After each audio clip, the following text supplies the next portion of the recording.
Rekan Taois Angin Hitam, sepertinya meminjam jalan dari monster tua Jin Guang tidak akan berhasil. Melihat Tao tua berjubah hitam itu mundur dengan canggung, dua jindan lainnya di hutan ini juga berkumpul ke arahnya, masing-masing dengan ekspresi khawatir di alis mereka.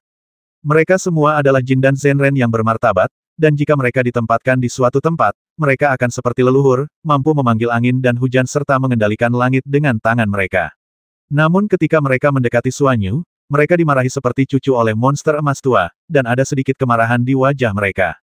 Kau baru saja mendengarnya, monster tua Jin Guang benar-benar bersikeras. Pendeta Tao tua Hei Feng tersenyum pahit dan menggelengkan kepalanya. Ini keterlaluan, kenapa kita tidak bergabung untuk membasminya dan merebut urat formasi? Seorang pendeta Tao tua beralis merah sedang marah dan mulai mengumpat dengan marah. Jika kita bertiga bisa mengalahkannya bersama-sama, mengapa kita harus khawatir di sini? Pendeta Tao tua berjubah biru itu mendesah dan berkata, monster tua Jin Guang itu adalah seorang kultivator hebat di Gurun Barat, seorang kultivator jindan yang sudah meninggal. Dia telah menjelajahi Gurun Barat selama ratusan tahun dan jarang bertemu lawan. Dia juga kejam dan pernah membantai sebuah negara kecil dalam kemarahannya. Jangankan kita bertiga, bahkan jika ada 3 orang lagi, kita tetap tidak akan sebanding dengannya. Tidakkah kau lihat keadaan menyedihkan dari selusin kultivator yang tewas di tangannya kemarin? Setelah mendengar ini, ketiga pendeta Tao tua itu terdiam. Meskipun mereka cemas, mereka juga tidak berdaya. Dalam dunia kultivasi, kekuatan adalah segalanya. Jika tinjumu tidak sebesar tinju orang lain, maka semua yang kau katakan hanyalah omong kosong. 3 jindan yang bermartabat, leluhur suatu wilayah, sebenarnya berdiri di sana sambil menatap satu sama lain, bingung harus berbuat apa. Pada saat itu, pertengkaran pun terjadi tak jauh dari sana. Kau tidak bisa pergi menemui tetua agung sekte Taixuan kapanpun kau mau. Jika kau tidak pergi, jangan salahkan aku karena bersikap kejam dengan pedangku. Bodoh amat John denganmu, aku memberimu muka, kan? Jika kamu mengatakan hal-hal baik, itu tidak akan berhasil. Apakah kamu percaya aku bisa mengalahkanmu? Dasar orang gila yang berani, apakah menurutmu aku dari sekte Taixuan ini mudah diganggu? Apa yang telah terjadi? Pendeta Tao tua berjubah hitam itu sudah tidak senang, dan ketika mendengar suara itu, dia langsung menjadi marah. Dia berteriak dingin ke sumber pertengkaran itu. Orang yang bertengkar itu adalah murid berjubah putih dari sekte Taixuan, yang sudah mengangkat pedang terbangnya dengan marah. Namun ketika dia melihat tetua tertinggi berteriak padanya, dia segera berbalik dan menunjuk seorang pemuda di depannya dan berkata, "Tetua, anak ini berteriak-teriak ingin bertemu denganmu." Pendeta Tao berjubah hitam itu melihat lebih dekat dan melihat hantu kecil berpakaian abu-abu, diikuti oleh seorang gadis kecil yang cantik. Hantu kecil itu tampak asing dan dia tidak tahu dari sekte mana hantu kecil itu berasal. Ketika dia hendak bertanya, hantu kecil itu sudah melompat dan melambaikan tangan padanya orang tua. "Oh, senior, ini, aku punya ide bagus untukmu, apakah kamu mau bekerja sama? Apa yang bisa dilakukan anak kecil untuk bekerja sama denganku?" Pendeta Tao tua berjubah hitam itu sedikit terkejut dan merasa curiga. Biksu berjubah biru di sampingnya sedikit terkejut, dan menatap Fang Xing dengan saksama beberapa kali. Melihat bahwa Fang Xing belum terlalu tua, tetapi sudah berada di tahap awal pembangunan fondasi, dia tahu bahwa seorang kultivator pembangunan fondasi yang masih muda pasti memiliki bakat yang bagus. Dia tidak berani meremehkannya terlalu jauh, jadi dia tersenyum sedikit, membungkuk dari kejauhan, dan berkata kepada pemuda itu sambil tersenyum, "Apakah kamu punya ide bagus? Mengapa kamu tidak datang dan berbicara denganku?" Fang Xing tersenyum penuh kemenangan, menatap tajam ke arah biksu berjubah putih yang menghalangi jalannya, dan berteriak, "Mengapa kamu tidak minggir?" Biksu berjubah putih itu marah, tetapi melihat bahwa tetua agung tidak mengatakan apa-apa, ia terpaksa minggir. "Apa kau ingin bekerja sama dengan kami, nak?" Pendeta Tao tua beralis merah itu mendengus dingin, dan merasa sedikit jijik terhadap bocah itu ketika melihat bahwa dia hanyalah seorang pengemis kecil. Fang Xing berjalan di depan 3 jindan, membungkukkan tangannya dengan sikap tegak, tersenyum, dan berkata dengan suara rendah, "Tentu saja itu masalah besar. Jika 3 senior tua bersedia bekerja sama denganku, aku punya cara untuk mengirim murid-muridmu ke Suanyu." Ketika ketiga jindan mendengar ini, wajah mereka semua berubah dan mereka menatap Fang Xing dengan ekspresi tidak yakin. Fang Xing tersenyum dingin dan menyilangkan lengannya, tampak sangat percaya diri. "Seorang anak kecil dari Foundation Establishment dapat mengirim murid-murid kita ke alam mendalam. Apakah dia mencoba menghukum kita?" Pendeta Tao tua Cimei berkata tanpa sadar bahwa dia tidak mempercayainya. "Apakah kamu cantik sekali? Mengapa aku harus menggodamu jika aku punya gadis kecil yang cantik?" Fang Xing memutar matanya ke arah pendeta Tao Cimei dan berkata dengan nada meremehkan. Anda, pendeta tahu tua beralis merah itu sangat marah. Dia adalah monster tua yang telah berlatih selama ratusan tahun. Penampilannya telah menjadi sangat tua, dengan kerutan di wajahnya seperti kulit jeruk, dan janggut serta rambutnya telah rontok semua. Tentu saja, dia tidak secantik gadis kecil cantik di belakang bocah itu. Namun, bagaimanapun juga, dia adalah seorang kultivator inti emas, dan ibel kecil ini benar-benar membandingkannya dengan seorang gadis kecil, yang benar-benar membuatnya marah. Baiklah, rekan Taois Cimei, mengapa tidak mendengarkan apa yang dikatakan teman muda ini? Rekan Taois Heifeng menghentikan Cimei yang sedang pemarah dan berbicara dengan suara yang dalam. Dia juga menemukan keanehan pemuda ini. Meskipun mereka bertiga baru saja membentuk ramuan emas mereka belum lama ini dan dianggap lemah di alam ramuan emas, di hadapan para kultivator biasa, mereka tetaplah monster berusia ribuan tahun. Para kultivator biasa mungkin akan gemetar ketakutan saat melihat mereka, dan bahkan tidak akan dapat berbicara dengan jelas. Namun, pemuda ini mengobrol dan tertawa dengan tenang, dan dia mengolok-olok mereka dengan santai, yang sudah menjelaskan masalahnya. Teman muda, apakah kamu benar-benar punya cara untuk membantu kami memasuki Suanyu? Pendeta tahu tua berjubah biru bertanya dengan serius, dengan sedikit antisipasi. Datanglah lebih dekat. Fang Xing duduk di batu biru besar dan melambai ke arah tiga ramuan emas. Tiga pendeta tahu tua berjubah hitam, beralis merah, dan berjubah biru ragu-ragu sejenak dan mencondongkan tubuh ke arah Fang Xing. Fang Xing terkekeh dan menceritakan rencananya kepada ketiga jindan. Apa? Pendeta tahu tua Cimei mendengar ini dan tampak tidak percaya. Hantu kecil, apakah kamu yakin kamu tidak gila? Pendeta tahu berjubah hitam itu juga terkejut. Ini terlalu berisiko. Itu adalah monster tua Jin Guang yang berkeliaran di gurun barat. Kultivasinya mendekati ramuan emas Mahayana, dan dia memiliki tangan dan mata yang sangat kuat. Idemu, benar-benar, terlalu berisiko. Jika kita tidak mengambil risiko, apakah kita akan menunggu di sini selamanya? Kita tidak akan bisa masuk selamanya. Fang Xing mencibir dan melirik ketiga monster tua Jindan. Pendeta tahu tua berjubah hitam dan pendeta tahu tua beralis merah terdiam sesaat dan tampak sedikit ragu-ragu.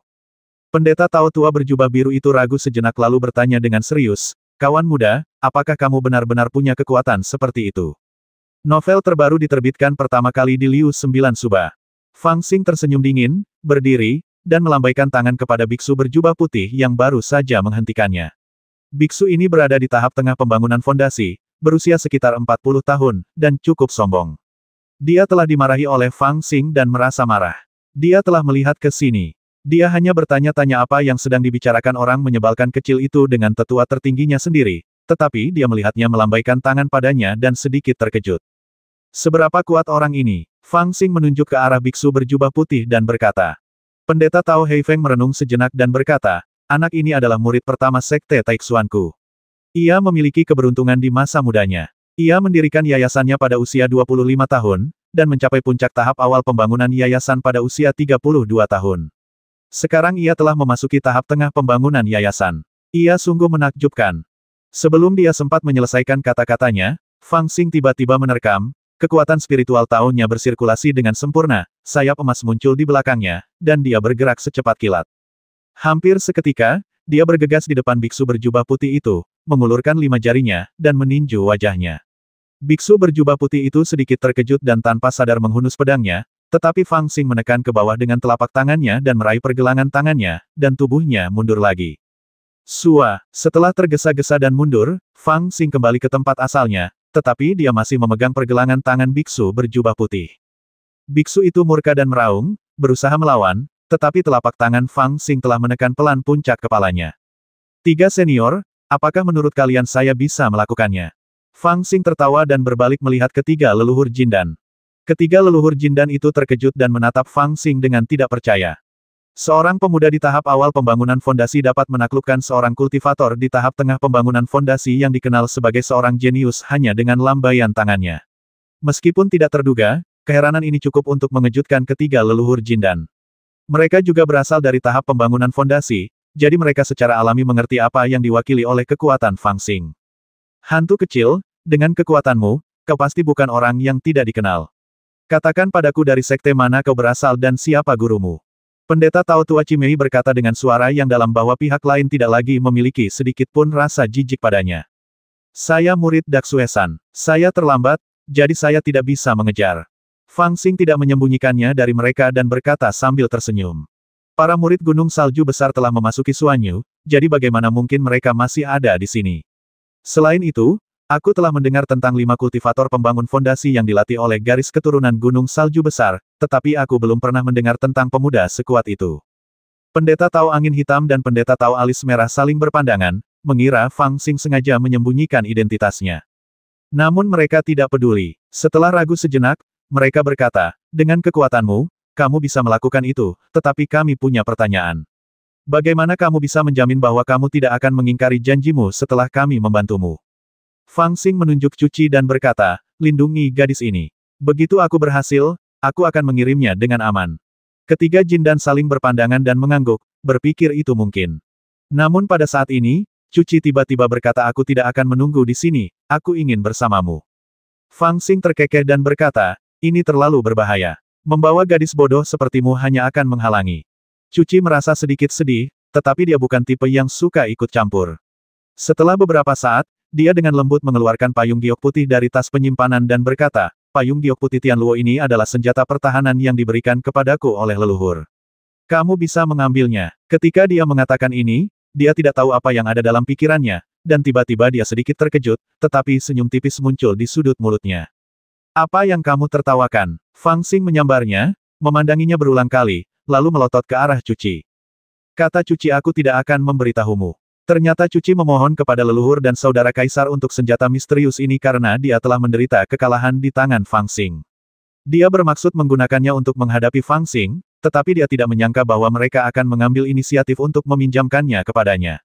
Dapat dikatakan bahwa dunia berubah secara tak terduga. Kebetulan kecil ini membuat gadis itu merasakan emosi yang tak terlukiskan tanpa alasan. Sahabatku, hari sudah hampir fajar, saatnya bersiap-siap. Saat ini, langit di timur sudah mulai pucat dan fajar hampir menyingsing.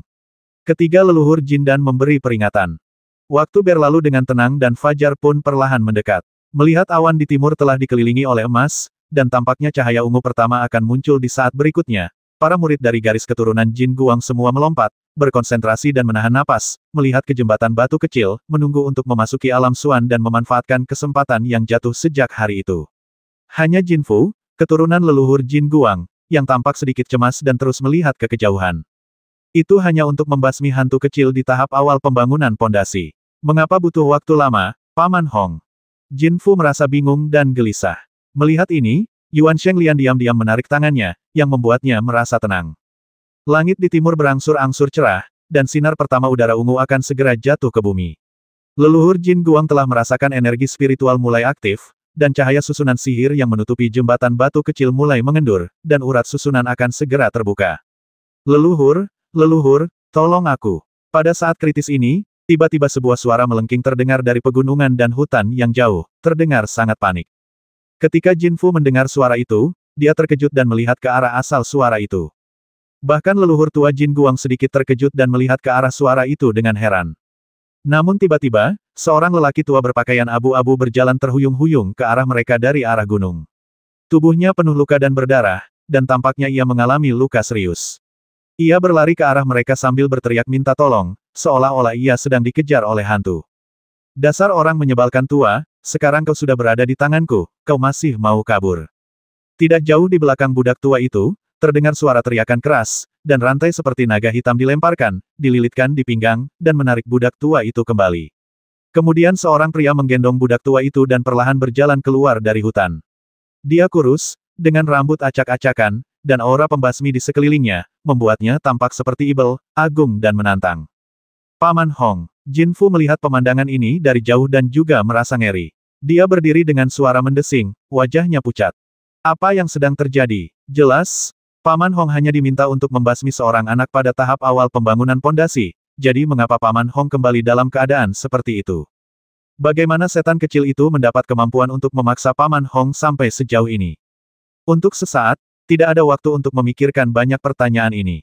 Jin Fu tanpa sadar bergegas maju dan berteriak, setan kecil, lepaskan Paman Hong.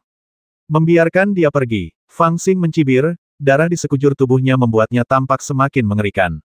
Dasar jalang, kau mengirim orang tua ini untuk mengambil nyawaku, jadi kau harus bersiap untuk dibasmi. Sekarang dia ada di tanganku, dan kau masih ingin aku melepaskannya. Aku katakan padamu dengan jelas, hari ini, Belum lagi dia, bahkan kau dan orang menyebalkan yang diselingkuhi itu harus berkorban untukku dan bersiap untuk mati. Kamu sedang mencari kematian. Jin Fu sangat marah. Dia menghunus pedangnya dan bergegas menuju Fang Xing.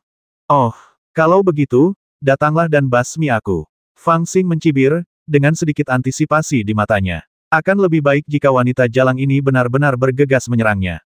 Aku hanya punya pembantu tua ini sebagai alat tawar-menawar, dan aku tidak punya banyak kendali.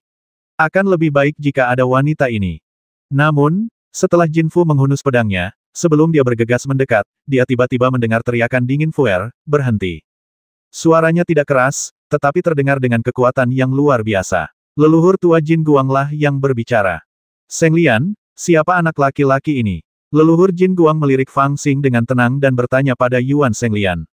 Leluhur, pria ini adalah salah satu orang yang ingin dibasmi oleh Suster Fu, tetapi dia tidak menyangka bahwa Paman Hong akan jatuh ke tangannya. Yuan Seng Lian ingin mengatakan lebih banyak, tetapi Patriark Jin Guang melambaikan tangannya, menunjukkan bahwa dia sudah tahu. Dia menatap Fang Xing dengan dingin dan berkata, bocah kecil, hanya sedikit orang yang selamat yang ingin dibasmi oleh klan Jin Guangku. Karena kamu selamat, tidak apa-apa jika kamu pergi saja. Aku tidak menyangka kamu begitu berani sehingga kamu bahkan berani menangkap pelayan keluarga Jinku dan datang ke sini. Apakah kamu mencoba pamer kepadaku, leluhur? Haha, aku tidak berani protes, tapi aku akan membalas dendam pada musuhku, dan aku tidak akan menyerah. Dua generasi muda di keluargamu, yang satu jahat dan yang lainnya jahat, telah memprovokasiku. Kau tidak bisa membiarkannya begitu saja, aku di sini untuk mencari keadilan darimu. Fang Xing menangkap budak tua berpakaian abu-abu itu dan perlahan bergerak maju, tetapi berhenti 300 kaki jauhnya dan tidak mendekat lagi. Hahaha, leluhur Jin Guang tertawa terbahak-bahak. Saya telah menjadi guru dalam hidup saya, dan banyak orang telah meminta keadilan kepada saya, tetapi tidak banyak dari mereka yang selamat. Murid siapakah kamu, bocah nakal? Beraninya kamu datang kepada saya untuk meminta keadilan. Kamu benar-benar berani. Hehe, hambamu ini berani merampok dan membasmiku, dia benar-benar berani. Fang Xing tersenyum muram, mencengkeram leher budak tua itu, dan berkata dengan keras, jangan bicara omong kosong, apakah kamu ingin dia hidup? Mari kita bicara. Oh, kamu tidak layak berbicara denganku. Leluhur Jin Guang tersenyum muram dan berkata dengan suara dingin meskipun dia hanya seorang pelayan, dia juga pelayan keluarga Jin kita. Jika kamu berani menyakitinya, aku tidak hanya akan menghancurkanmu menjadi abu, tetapi juga membasmi tuanmu, memusnahkan klanmu, memutus warisanmu, dan bahkan semua kerabat dan temanmu. Leluhur Jin Guang selalu menepati janjinya, kamu bisa mencobanya. Setelah mengatakan itu, dia menoleh dan melihat ke arah jembatan batu kecil. Dia tidak terlalu ambil pusing. Menurutnya, anak kecil yang melompat di depannya hanyalah badut yang suka melompat. Ketika tangannya bebas, dia bisa menghancurkannya sampai mati dengan satu jari. Namun sekarang, melihat langit di timur sudah mulai pucat dan sinar matahari pertama akan segera muncul di tepi awan, dia harus fokus untuk mengirim yang lebih muda terlebih dahulu. Setelah beberapa tarikan napas, sinar matahari pertama akhirnya menyinari bumi. Sinar matahari ini berwarna ungu, pertanda udara ungu datang dari timur. Dengan proyeksi cahaya ungu, lingkaran sihir yang menutupi jembatan batu kecil juga mengalami sedikit perubahan. Lingkaran sihir yang awalnya tertutup telah terbuka, dan sebuah pintu telah dibuka dengan jembatan batu kecil sebagai jalan masuk. Energi spiritual yang melimpah di dalamnya tercurah keluar, hampir seperti tanah yang diberkati. Alam misterius terbuka, bersiaplah untuk masuk. Patriark Jin Guang berbalik dan berteriak pada generasi muda di depannya. Di sampingnya, generasi muda dari garis keturunan Jin Guang berteriak kegirangan dan bergegas menuju jembatan batu kecil. Leluhur, Paman Hong, Jin Fu datang ke sisi Patriark Jin Guang dan bertanya dengan cemas. Novel terbaru diterbitkan pertama kali di Liu 9 Suba. Cepatlah masuk ke Suanyu, apa yang kau khawatirkan? Di depan orang tua ini, bocah kecil ini tidak berani menyakiti siapapun dari keluarga Jinku. Leluhur Jin Guang tersenyum muram dan melirik Fang Xing, tidak menganggapnya serius sama sekali. Dia tidak menyangka bocah nakal itu berani menyakiti siapapun di depannya. Lagi pula, dia tidak begitu menghargai nyawa seorang budak tua. Mengirim anak-anaknya ke Suanyu adalah hal terpenting saat ini. Saat dia bebas, seorang anak yang sedang membangun fondasi tidak akan lebih dari sekadar belalang kecil di tangannya. Bagaimana mungkin dia bisa membalikkan keadaan? Tetapi pada saat ini, cahaya dingin melintas di mata belalang di matanya. Hidup dan mati, sukses atau gagal, semuanya bergantung pada satu gerakan ini. Fang Xing mengambil keputusan dan tiba-tiba berteriak, leluhur Jin Guang, dasar pengecut, apa kau tuli? Aku sedang bernegosiasi denganmu, apa kau benar-benar menginginkan nyawa pelayanmu? Apa kau percaya aku akan menghancurkannya sampai mati sekarang? Orang menyebalkan kecil, beraninya kau menghinaku. Kapan Patriark Jin Guang pernah dimarahi seperti ini? Setelah tertegun sejenak, amarah di hatiku tiba-tiba membara dengan hebat. Bagaimana kalau aku memarahi kamu? Fang Xing tidak takut dengan gengsi leluhur cahaya emas. Dia melompat-lompat dan mengutuk, kau keturunan cahaya emas gurun barat yang terkutuk. Tidak apa-apa jika kau bersembunyi di gurun dan bertindak seperti dewa dan hantu, tetapi kau berani pamer di wilayah Chu. Dan orang menyebalkan tua emas itu, mengapa kau berpura-pura begitu kuat? Aku telah melihat banyak pengecut sepertimu. Siapapun dari tuanku dapat mengalahkanmu hingga menjadi kepala Nangui. Sambil berbicara, dia mengangkat budak tua berpakaian abu-abu itu, menamparkan wajahnya, dan terus mengumpat katakan bahwa leluhur keluarga Jinmu adalah orang menyebalkan yang dibesarkan oleh ibunya, kalau tidak aku akan menggunakan benderaku untuk menangkapmu. Aku yakin kau telah melihat kekuatan benderaku. Begitu tertangkap, jiwamu akan dipenjara selamanya, dan kau tidak akan pernah bisa bereinkarnasi. Selagi dia berbicara, bendera Wanling berkibar, dan asap hitam mengepul bagaikan awan dan kabut. Budak tua berbaju abu-abu itu telah melihat keanehan bendera rohnya, dan tentu saja tidak berani menahan rasa sakit dari penindasan jiwa yang kekal. Namun, kekuatan leluhur cahaya emas berakar dalam di benaknya, jadi mustahil baginya untuk mengutuk leluhur cahaya emas secara langsung. Meskipun dia pusing dan bengkak karena pemukulan itu untuk sementara waktu, dia mengatupkan giginya erat-erat dan menolak untuk berbicara. Fang Xing, di sisi lain, menjadi semakin bersemangat dalam mengutuk, dan segala macam kata keluar dari mulutnya. Dasar orang menyebalkan kecil, kau cari mati saja. Aku akan hancurkan seluruh sekte kalian. Monster tua Jin Guang tahu keseriusan masalah ini, dan melihat beberapa generasi mudanya belum melewati jembatan batu kecil itu, dia menggertakkan giginya dan menahannya. Namun pada saat ini, tiba-tiba seseorang di hutan yang jauh tertawa 3 kali dan berteriak, "Temanku, kau benar-benar mengutuk. Monster tua Jin Guang memang dilahirkan olehku, kalau tidak, bagaimana mungkin dia memiliki temperamen seperti itu?" Fang Xing tertawa terbahak-bahak dan berteriak ke arah San Lin, "Benarkah? Orang menyebalkan tua ini benar-benar brengsek, dia pasti kurang berpendidikan." "Haha, kau benar, monster tua Jin Guang ini sungguh tidak berguna. Ketika aku sudah membentuk jiwa baruku, aku akan mengembalikan monster tua ini ke dalam perut ibuku dan melahirkannya lagi." Sesaat, berbagai macam suara terdengar di hutan, mengejek semua orang. Tampaknya monster tua Jin Guang telah menyinggung banyak orang. Meskipun orang-orang ini tidak berani menantang secara langsung, mereka memanfaatkan kesempatan itu untuk melampiaskan amarahnya ketika mendengar omelan Fang Xing. Ketika monster tua Jin Guang mendengar ini, dia langsung menjadi marah dan tangannya mulai gemetar. Kapan leluhur tua Jin Guang ini pernah dimarahi seperti ini selama perjalanannya melintasi gurun barat? Aku pikir anak ini hanyalah seekor semut yang tidak tahu bagaimana hidup dan mati. Ketika aku selesai dengan misiku, aku akan menghancurkannya sampai mati. Lagi pula, dia hanyalah seorang budak tua dan aku tidak begitu peduli padanya. Namun, aku tidak menyangka bahwa anak ini begitu berani hingga berani mengutukku ketika dia akan mati. Yang terjadi adalah para pesaing pengecut yang bersembunyi di hutan itu ikut bergabung. Jika aku tidak segera membasmi anak ini, entah kata-kata apa yang akan dia umpat padaku. Dengan hasutan orang-orang dengan motif tersembunyi, rumor bahwa aku, leluhur cahaya emas yang bermartabat, akan dikutuk akan menyebar ke seluruh Nanzan besok. Kehilangan muka adalah kekhawatiranku yang paling kecil. Aku baru saja membasmi ibel kecil ini. Kurasa tidak ada yang berani keluar dan mengambil meridianku. Demi keselamatan, Patriark Jin Guang telah berencana untuk tetap berada di dekat jembatan batu sampai semua muridnya melewati jembatan batu. Namun, saat itu, ia menjadi semakin marah saat mendengarnya, dan akhirnya ia tidak dapat menahannya lagi.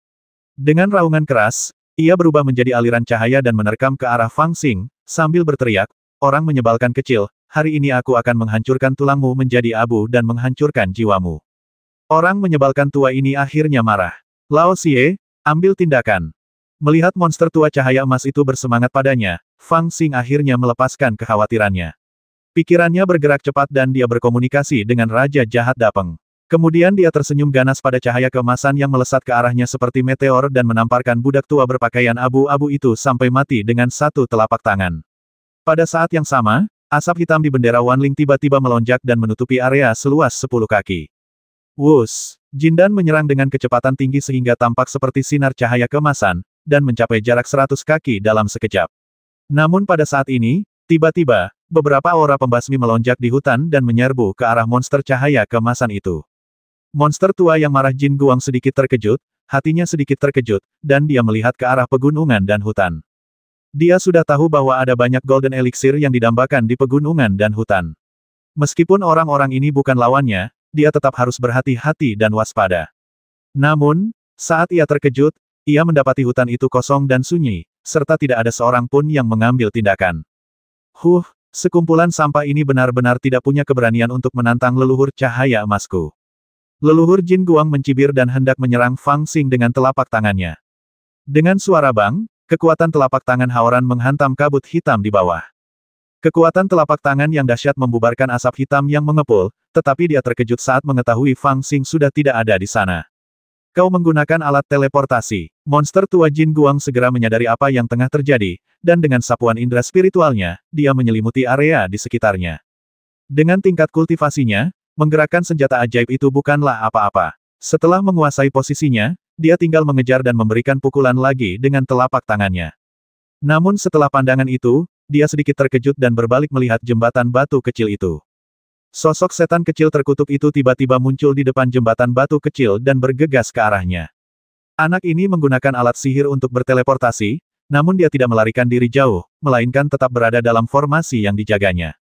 Pada titik ini, Anda masih berpikir untuk memasuki alam Suan. Leluhur Jin Guang mencibir, berbalik dalam sekejap, dan bergegas menuju jembatan batu kecil. Dengan tingkat kultivasinya, dia dapat mencapai area dalam jarak 1000 kaki dalam sekejap. Hantu kecil itu bergegas ke jembatan batu kecil dan tidak dapat masuk. Namun, pada saat ini, beberapa aura pembasmi menyerang dari hutan. Leluhur Jin Guang segera merasakan situasi tersebut dan berbalik untuk membela diri, mengamati pegunungan dan hutan dengan matanya seperti seekor elang. Tetapi hal yang sama terjadi lagi, yang ada hanya guntur tetapi tidak ada hujan, dan gunung-gunung serta hutan kembali sunyi. Tetapi ketika monster tua Jin Guang sedikit terkejut, Fang Xing sudah bergegas menuju jembatan batu kecil. Ternyata ketika Fang Xing melihat jembatan batu kecil yang dijaga oleh leluhur tua Jin Guang, dia sudah mengetahui semua ini. Monster tua Jin Guang menjaga di sini, dan bahkan 3 Jindan tidak yakin untuk merebut urat formasi darinya, apalagi dirinya sendiri. Bahkan jika dia memiliki seorang budak tua dari keluarga Jin sebagai sandera, itu tidak akan berhasil. Bagaimana mungkin seorang kultivator Jindan yang hebat, yang telah mendominasi dunia, menjadi berhati lembut karena seorang budak tua? Satu-satunya cara adalah memanfaatkan pembukaan formasi untuk membawa monster cahaya emas menjauh dari jembatan batu kecil, lalu bergegas ke Suanyu secepat mungkin. Dengan cara ini, dengan isolasi Suanyu, bahkan monster inti emas tidak akan dapat melakukan apapun padanya. Akan tetapi, meskipun metode ini bagus untuk dipikirkan, terdapat masalah besar apakah metode ini dapat diimplementasikan. Masalahnya adalah kekuatan Jin dan Zenren terlalu kuat. Bagi monster seperti leluhur cahaya emas, berada dalam jarak 1000 kaki bukanlah jarak yang jauh baginya. Dia akan berada di sana dalam sekejap selama dia memikirkannya. Bahkan jika dia bisa membuatnya kesal dan membawanya menjauh dari jembatan batu kecil, dengan kecepatannya yang ekstrim, dia mungkin tidak punya waktu untuk mengaktifkan jimat teleportasi 10 mil, dan dia mungkin terbasmi dengan satu pukulan. Oleh karena itu, dia harus menemukan beberapa orang yang bisa menjadi ancaman baginya untuk mengulur waktu. Berdasarkan pertimbangan inilah Fang Xing menemukan 3 Jindan berjubah hitam, alis merah, dan jubah biru di pegunungan. Meskipun ketiga orang ini bersama-sama bukan tandingan Patriark Jin Guang, jika pertarungan benar-benar terjadi, Patriark Jin Guang tidak berani mengabaikan mereka sepenuhnya. Mereka tidak perlu benar-benar bertindak. Mereka hanya perlu melepaskan aura pembasmi mereka pada saat kritis untuk mengalihkan perhatian leluhur tua Jin Guang. Nah, jurus ini benar-benar berhasil, dan Fang Xing berhasil bergegas ke jembatan batu kecil. Kamu masih ingin menyeberangi jembatan batu kecil itu? Teruslah bermimpi. Di depan jembatan batu kecil, masih ada belasan murid dari garis keturunan Jin Guang yang belum menyeberang. Bahkan Jin Fu tidak naik ke jembatan karena dia khawatir dengan Paman Hong. Yuan Shenglian bersamanya. Ketika mereka melihat Fang Xing bergegas, mereka segera berteriak dan melemparkan senjata ajaib ke arahnya. Banyak serangan membentuk jaring di depan Fang Xing. Mereka bertekad untuk menghentikannya bahkan jika mereka tidak bisa membasminya. Kecepatan seorang kultivator Jindan begitu cepatnya, jika setan kecil itu sedikit lebih lambat, ia akan ditampar sampai mati oleh leluhur Jingguan yang mengejarnya. Siapapun yang menghentikanku akan mati. Fang Xing sudah memikirkan tindak lanjutnya ketika dia mengaktifkan jimat teleportasi 10 li. Ketika dia muncul di depan jembatan batu kecil, dia langsung meraung dan melambaikan bendera 10.000 roh. Dalam sekejap, asap hitam mengepul menyelimuti area tersebut. Daging dan darah para kultivator alam spiritual yang bergegas menuju Fang Xing hampir tersedot keluar dalam sekejap, dan mereka berubah menjadi tulang kering dan jatuh ke tanah. Bahkan Yuan Shenglian dan Jin Fu tiba-tiba berubah warna dan menghindar. Fang Xing memanfaatkan kesempatan ini dan melangkah langsung ke jembatan batu kecil tanpa henti. Orang menyebalkan kecilmu sedang mencari kematian. Novel terbaru diterbitkan pertama kali di Liu 9 Suba.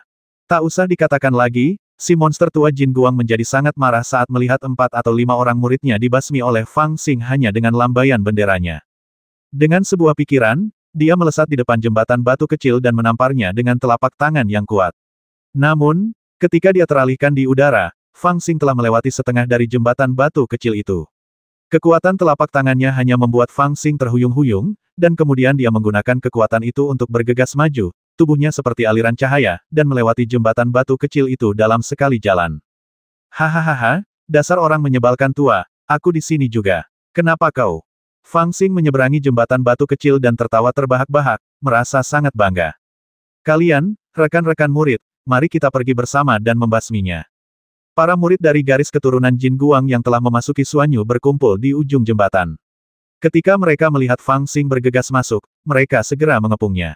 Namun, mereka juga melihat bentuk aneh Fang Xingxi membasmi 4 atau 5 orang dengan bendera hitam, tetapi mereka tidak berani mengambil tindakan. Lebih baik kau tidak bergerak, kalau tidak aku tidak akan keberatan membasmi beberapa orang untuk membuktikan kekuasaanku. Fang Xing mencibir dan melambaikan bendera besarnya. Asap hitam mengepul keluar, seperti awan ibel, menutupi kepala semua orang. Murid-murid dari garis keturunan Jin Guang ini tahu betapa kuatnya dia dan wajah mereka langsung berubah drastis. Mereka tidak berani bertindak gegabah. Monster tua Jin Guang, bisakah kita bicara sekarang? Fang Xing tersenyum dingin, duduk bersila di salah satu ujung jembatan batu kecil, dan berbicara kepada monster tua keemasan di ujung lain jembatan batu. Setan kecil, kau cukup cakap. Kau benar-benar berhasil menyelinap tepat di bawah hidungku. Monster tua Jin Guang berkata dengan muram, wajahnya muram, dan dia memikirkannya dan mengetahui rencana Fang Xing.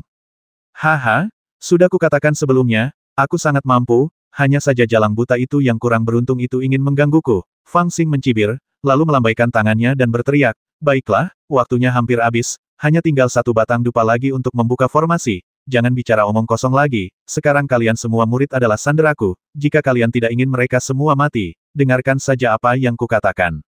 Leluhur Jin Guang tampak muram, dan berkata dengan suara dingin, oh, kau punya ide ini, setelah menyerbu Suanyu, kau dapat menggunakan murid-muridku sebagai sandera untuk mengancamku. Kau begitu berani, bahkan aku sedikit mengagumimu, katakan padaku. Fang Xing terkekeh dan berkata, sangat mudah. Keluar saja dari sini dan jangan berdiri di jembatan. Aku kesal saat melihatmu. Jalan ini terbuka ke langit dan siapapun bisa berjalan di atasnya. Bahkan peti mati misterius itu tidak melarang orang lain untuk masuk. Mengapa kamu begitu sombong? Aku yang memiliki keputusan akhir atas formasi ini sekarang.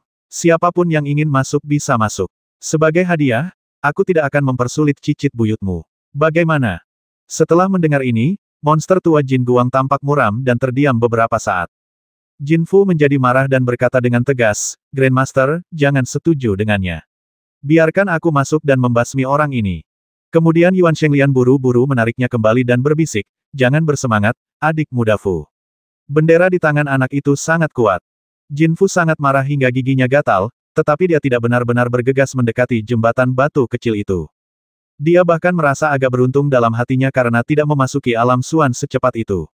Bendera besar di tangan ibel kecil itu sungguh kuat, dan aku tidak yakin bisa menahannya. Sepertinya aku benar-benar telah menyebabkan bencana besar. Leluhur Jin Guang memiliki ekspresi muram di wajahnya dan berpikir cepat. Dia telah mampu menjelajahi gurun barat selama ratusan tahun. Selain kekuatannya yang besar dan keganasannya yang ekstrim, dia tidak benar-benar bodoh dan tahu bagaimana menimbang pro dan kontra. Jelas bahwa anak ini benar-benar telah menyentuh denyut nadinya sendiri. Hanya ada satu dupa waktu untuk membuka formasi, dan sekarang setengahnya telah berlalu. Jika dia melewatkan kesempatan ini, tidak hanya nyawa para murid di dalamnya yang akan berada dalam bahaya, tetapi para murid yang tersisa juga akan tertunda.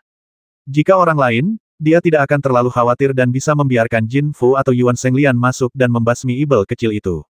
Tapi setan kecil itu sangat licik. Karena dia mampu membasmi pelayan Hong Shou, dia pasti sangat kuat. Selain itu, dengan panji yang kuat di tangannya, Bahkan jika Jin Fu dan Yuan Shenglian bergabung, mereka tidak akan bisa menang melawannya. Jika salah satu dari mereka terbasmi atau terluka, dia akan menderita kerugian besar. Bagaimanapun, kelompok murid ini semuanya dipilih dengan cermat oleh dirinya sendiri. Karena Jin dan Zhenren tidak dapat memasuki Suanyu, ia hanya dapat mengandalkan kelompok murid ini untuk masuk dan memanfaatkan peluang bagi dirinya sendiri. Dengan kata lain, orang-orang ini seperti tangannya sendiri, dan ia akan merasa sedih jika salah satu dari mereka patah. Monster tua Jin Guang, waktu hampir habis. Jika kau terus memikirkannya, nyawa murid-muridmu akan berada dalam bahaya. Fang Xing mengingatkan dengan dingin, sambil menatap matahari terbit di timur. Baiklah, aku tidak akan mempertimbangkannya lagi. Apa salahnya menyerahkan meridian formasi? Monster tua Jin Guang membuat keputusan dan berkata dengan dingin, bukan keinginanku untuk bermusuhan dengan bocah sepertimu. Sekarang, aku akan memberimu bantuan dan melepaskan urat formasi. Itu bisa dianggap sebagai kompensasi untuk menyelesaikan kebencian antara kau dan aku, seorang junior. Bagaimana? Tapi kau harus bersumpah. Ketika semua kultivator memasuki Suanyu, kau tidak boleh mempermalukan murid-muridku. Fang Xing tertawa dan berkata, oke. Aku jamin itu tidak akan sulit. Jin Fu menjadi cemas dan berkata, Grandmaster, siapa Anda, bagaimana Anda bisa bernegosiasi dengan bocah nakal ini? Sebelum Jin Fu menyelesaikan perkataannya, Patriark Jin Guang tiba-tiba berbalik dan menamparkan wajahnya dengan keras, sambil berkata dengan dingin, jika kamu tidak begitu buta dan memprovokasi ibel kecil yang merepotkan, mengapa aku harus melakukan ini? Walaupun serangan telapak tangan ini tidak melibatkan kekuatan magis apapun, namun serangan itu sangatlah kuat dan membuat Jin Fu tertegun, yang menatap kosong ke arah Patriark Jin Guang. Yuan Shenglian bergegas maju, meraih tangannya, dan mengatakan padanya untuk tidak memprovokasi monster tua pemarah Jin Guang. Baiklah, kalian sekumpulan sampah, seseorang telah menyita urat nadi formasi itu untuk kalian, masuklah. Leluhur Jin Guang melirik Fang Xing dengan dingin, lalu tiba-tiba berteriak ke arah hutan, gelombang suara bergulung dan bergema entah sejauh berapa mil. Semua kultivator di hutan sangat gembira, karena mereka benar-benar telah menemukan jalan keluar dari situasi yang menyedihkan. Untuk sesaat, terjadi kekacauan, dan banyak sekali orang bergegas keluar dari hutan, bergegas menuju jembatan batu kecil. Ketika mereka mendekati tempat ini, kebanyakan dari mereka berhenti dan menatap leluhur tua Jin Guang dengan takut-takut. Namun ketika orang pemberani pertama melewati jembatan batu kecil dan leluhur tua Jin Guang tidak bergerak, semua orang mengikutinya. Terima kasih, Saudara Dao. Saudara Dao, aku tidak akan pernah melupakan kebaikanmu. Aku tidak tahu namamu, tapi aku pasti akan membalas kebaikanmu. Tiba-tiba, semua kultivator menyeberangi jembatan batu kecil dan membungkuk kepada Fang Xing untuk mengungkapkan rasa terima kasih mereka. Fang Xing tertawa dan berkata, apa gunanya berterima kasih padaku? Lebih penting mengeluarkan beberapa barang berharga. Semua pembudidaya tercengang dan tidak ada seorang pun yang berbicara. Shenglian, kalau aku memberimu platformasi Ci-8 emas, seberapa yakinkah kamu bahwa kamu bisa membasmi setan kecil itu? Ketika semua kultivator memasuki Suanyu, Patriark Jin Guang bertanya kepada Yuan Shenglian dengan suara rendah. Yuan Shenglian terkejut sesaat, lalu sangat gembira, dan berkata, Grandmaster, saya pikir kekuatan ibel kecil itu hanya rata-rata, hanya tahap kedua dari pembangunan fondasi. Saya tidak menganggapnya serius. Namun, bendera besar itu benar-benar berbahaya. Saya kira Paman Hong juga menderita kerugian karena bendera besar itu. Saya tidak menyombongkan diri. Jika Grandmaster bersedia memberi saya senjata misterius itu, dengan kekuatan saya dapat membasmi ibel kecil itu hanya dengan dorongan tangan saya. Leluhur Jin Guang mengangguk diam-diam, mengeluarkan piring emas dari lengan bajunya dan diam-diam menyerahkannya kepada Yuan Shenglian. Jin Fu menjadi cemas, karena dia tahu bahwa cakram susunan 8 Ci emas adalah senjata ajaib terkenal milik leluhur Jin Guang, dan itu sangat kuat. Dia mengira itu akan menjadi miliknya di masa depan, tetapi dia tidak menyangka bahwa leluhur sekarang ingin memberikan senjata ajaib ini kepada Yuan Shenglian. Agaknya, leluhur berpikir bahwa bahkan jika dia mengambil senjata ajaib itu mungkin bukan milik ibel kecil yang penuh kebencian itu, dan dia langsung menjadi marah. Hanya saja dia baru saja ditampar di wajahnya, jadi dia tidak berani mengatakan apa-apa dan hanya merasa sangat cemas. Melihat Yuan Shenglian dengan gembira menerima piring emas itu, dia langsung menghentakkan kakinya dengan marah. Tanpa sengaja dia menoleh dan tiba-tiba menemukan sosok yang dikenalnya. Tiba-tiba sebuah ide muncul di benaknya, dan dia berteriak dengan tergesa-gesa, leluhur, tangkap gadis itu. Patriark Jin Guang sedikit terkejut dan melihat ke arah Jin Fu. Jin Fu begitu cemas hingga dia berteriak, dia bersekongkol dengan bocah nakal itu. Mata leluhur Jin Guang berubah dingin dan dia melihat ke arah yang ditunjuk Jin Fu. Fang Xingyi, yang berada di seberang jembatan batu kecil, mendengar teriakan Jin Fu. Jantungnya tiba-tiba berdebar kencang dan dia berdiri dengan tergesa-gesa. Dia berteriak kepada pendeta Tao Angin Hitam yang berada beberapa puluh kaki jauhnya dari jembatan batu kecil, cepat suruh gadis itu masuk. Saat ini, Chu Qi hanya menyamar dan menutupi kepalanya, karena dia tidak ingin dikenali oleh Jin Fu dan menimbulkan masalah. Namun, dia tidak menyangka bahwa Jin Fu akan mengetahuinya meskipun dia sangat berhati-hati. Namun, masih ada kesempatan. Leluhur angin hitam lebih dekat ke jembatan batu kecil. Dengan tingkat kultivasinya, dia dapat mengirim Cuyu ke jembatan batu kecil hanya dengan sedikit dorongan. Namun, pada saat ini, Patriark Cahaya Emas berteriak dengan suara dingin Taois tua, apakah kamu ingin menjadi musuhku? Pendeta Tao Angin Hitam, yang telapak tangannya sudah berada di bahu Chu Qi, gemetar dalam hatinya dan tidak segera mengerahkan tenaga. Pada saat yang sama, pikirannya berpacu. Dia baru saja membuatnya takut di hutan, lagi pula, dia tidak menunjukkan wajahnya, jadi dia tidak bisa melakukan apapun padaku.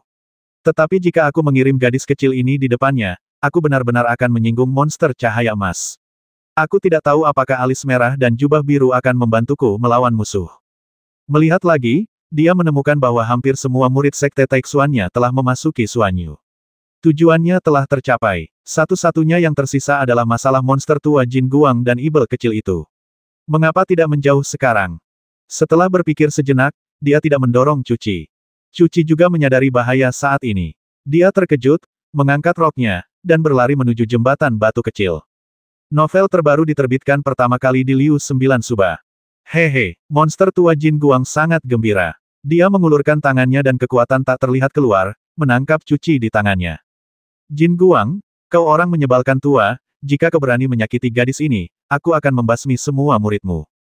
Fang Xing sangat marah. Asap hitam mengepul dari bendera Wanling, menutupi semua orang yang memasuki jembatan batu kecil, bahkan mereka yang berasal dari Sekte Taixuan, Sekte Alis Merah, dan Sekte Jubah Biru. Namun, wajah ketiga monster tua itu berubah drastis pada saat yang bersamaan. Haha, aku akan membasmimu jika aku mau. Aku punya 43 murid. Jika kau membasmi yang di dalam, masih ada 12 yang di luar. Tapi hanya ada satu gadis. Bagaimana kalau kita berkumpul dan melihat siapa yang membasmi dengan lebih bahagia?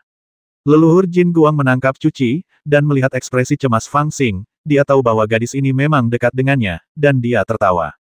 Chu Qi ditangkap oleh Patriark Jin Guang, tetapi dia tidak bisa melepaskan diri. Matanya malu-malu dan dia menatap Fang Xing dengan panik.